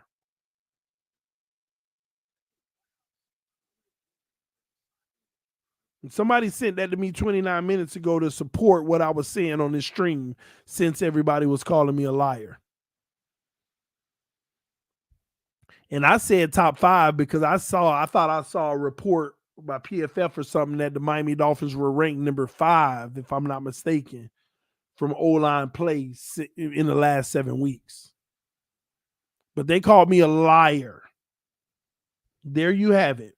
Travis Wingfield reported it. First 10 weeks, last in the NFL, 78.5. Since week 11. So in what week are we in now? Week what? 17? We're going into week 17. So since week 11, they are ranked second in the NFL at 89.9. I don't want to hear it. Anyway. All right. So tomorrow night, 8 p.m., I will be on Miami Sports Fanatic Show. Miami Sports Fanatic Show. Okay? So come check me out over there. We got a collaboration at 8 p.m. tomorrow night. Miami Sports Fanatic Show. We're going to go over there. We're going to chop it up, see what they talking about. They asked me to come on. I said, of course. I go on anybody's show. It don't matter. I'm very open in this community. Let me pull up the YouTube real quick. Miami Sports Fanatic. All right. And it's a new up and coming channel, but I am going to be a guest on it. I think they had Dudley Do-Wrong on recently. That was pretty cool. We're just going to do about an hour and 15 minutes. You know, you got your homie Batman that be over there, Geo, Ian, Big E. Big E was on there recently. So I'm going to be on their show tomorrow night, answering their questions. I'm a guest, so I'm going to let them run it. They ask me questions, I'll answer them. But come through and show them love because it's another platform that's starting the Miami Dolphins show. Opportunity to show love in the community. Right after that, we got the AFC East Roundtable. Now, I don't know where the AFC roundtable is this week. Let me ask them real quick because it might be on my channel. Where is the round table this week? Because I don't know. It might be on mine. Who was the round table on last week? It might be mine. I don't even know. I don't know who week it is. It might be mine. Insanity just told me it's on my channel. So right after that, I'll be on my channel doing the round table. Oh, and I got a lot to say in this round table. First of all, we got the best quarterback in the AFC East. That's proven now. Second off, we in the freaking playoffs, and Master Air Works is going on his campaign to hate on us because he is mad that we're in the playoffs. He just swear we're going to lose to Tennessee, and I'm nervous about Tennessee, but I will get to that later in the week. But we need to win this game. I'm praying for Tua to just get it done for us, man. Have his best game. This is going to be one of the good round tables of all round tables. I'm going in on Master Air Works. Oh, I'm going in on that bum, that freaking trash. But I'm going in on him tomorrow. So y'all make sure y'all there, present, and in attendance. It should be fun though. Anywho, man, I'm about to get up out of here. I think I went long enough. How long we been live tonight? 3 hours, man. I've been 3 hours sipping on the black-owned distillery. Tipplers, okay? Tipplers. So go check them out. Great night. It's more that I want to talk about on these topics, and we'll get to it as we go. But good night. I will see y'all tomorrow.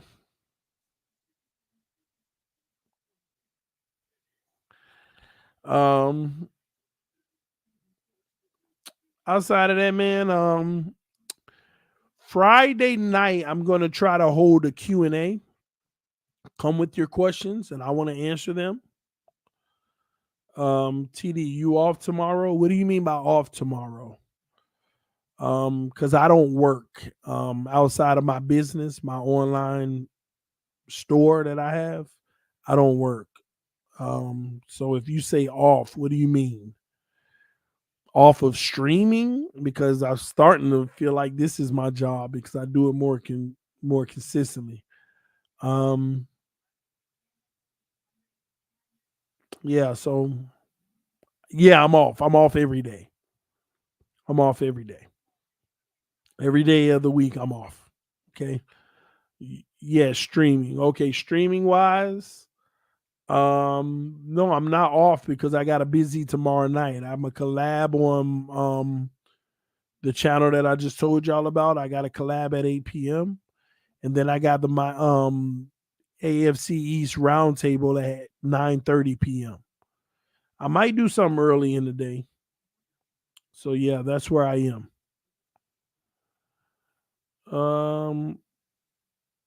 You should make this feel Tim TD. Love your content. Appreciate you, man. I don't know what you said there, but I appreciate you. I think you meant film time.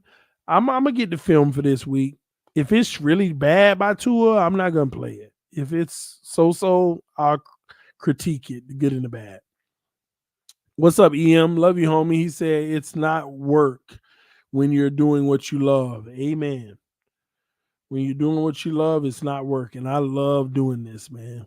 Salute to the homie EM. Again, we got some big things coming in the new year. I'm speaking that into existence, EM. You know what I'm talking about. Me and EM, yes, ladies and gentlemen, we got some big things coming in the new year. Just want to let y'all know that. Yeah. So get ready. Buckle up. It's going to be wild, crazy, but it's going to be fun and entertaining. But we got some big things coming. I ain't even sleepy. I want to keep going, but I want to end my night because I don't want to be crazy in the morning because I got a lot of business to take care of. Man, TD, lay off the fire water, man. I meant full-time TD, my bad. He's actually my fantasy. I'm the only one that hates Master at Works. Don't hate him. He's just doing his job. Keep going, TD. TD and email show. Email or EM? EM roundtable with TD tomorrow. Happy holiday, EM. EM said that's what's up.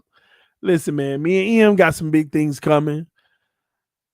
I'm just really hesitant because I'm gonna be honest with y'all. Y'all already know what time it is. You know, me and EM got some stuff coming, but I'm gonna be honest with y'all. I'm tired of ethering him and beating him in every debate. I got to figure out to give him some charity debates that I know he can win and just, throw him bones here and there. It's become so easy to beat him in the debate because he just don't know what he be talking about. But, it is what it is, man. He's a good guy. We got to support him anyway. Watch, he gonna reply, for real, TD, for real. Yeah, we waiting on that reply, EM. But yeah, man, he's never beat me in a debate. But I'm gonna tell you something. 2022, I just feel like I need to be a generous soul. Give him like argue something ridiculous. Be like, argue Waddle's trash, EM. TD, no, he not. Let him beat me in a debate finally. Maybe I'll help him out by saying something like Waddle's trash. So he can argue it and he'll finally win a debate. Maybe that's what I should do. Make him feel confident about himself. Because he just never beat me in a debate. And I know that has to be hard on him in his personal life. And I care about EM. We're pretty tight friends now, and I really care about him. So I gotta stop beating him in all these debates, man. It's you don't do your friends like that. You don't do your friends like that, He said, I hear you two throws. Like I said, you don't do your friends like that. So I'll come up with the argument that just don't make sense so he can actually win one, okay? He can actually win though. Finsanity said, EM Dolphin fan has contributed and taught us all so much. Stop lying, Finsanity. Let me tell y'all something. Finsanity is the most beautiful soul alive. She will lie to keep that beautiful soul going. She literally just said EM has contributed and taught us all so much. Do you see how beautiful her soul is to where she'll lie to just keep the peace? We love you, Finsanity, but you ain't got to lie for that bum. He don't know nothing about football, and he get ethered every time he step on this stage with me. But like I said, 2022, we'll give him some love. But it ain't 2022. See, I can't even say 2022 right. It ain't even 2022 yet, so he don't get that love yet. EM don't get that love yet. That sympathy, them sympathy debates. All right. What that drink called? It's Tipplers, black-owned distillery. So go support. TD been in that cabinet all day long. EM sold it to me, y'all. He sold it to me, man. Oh, man. He has contributed. At least we know TD is a happy drunk. Cool. Man, TD drunk talk. He's teasing you, EM. Get him, EM. EM don't know. He think everybody in the comment section are idiots of the world. He will fight anybody in the comment section. Anyway, man, I'm going to stop right now, man. I'm about to get out of here and go end my night. Go, shoot this OnlyFans episode. Go check that out. OnlyFans getting pretty big now. We got millions of subscribers. That's how talented the OnlyFans is. So y'all go check that out. I'm going to go shoot that episode and get out of here tonight, all right? Love y'all. Appreciate y'all. Oh, man. I will see y'all later. Good night. Y'all stay safe. Hopefully y'all enjoyed the show. I was raw. I was honest in this show. Gave y'all my true thoughts. And hopefully y'all respect them, all right? Love y'all. Appreciate y'all. Salute to the homie EM for real though. And Finsanity. Love y'all so much. Thank y'all for everything you do for this channel. and continue to do for this channel. Y'all are a big part of its success for many years now, man. Love y'all so much. Y'all are truly family, all right? I will see y'all later. I will see y'all soon. Fins up no matter what. Let's go. Peace. I am out.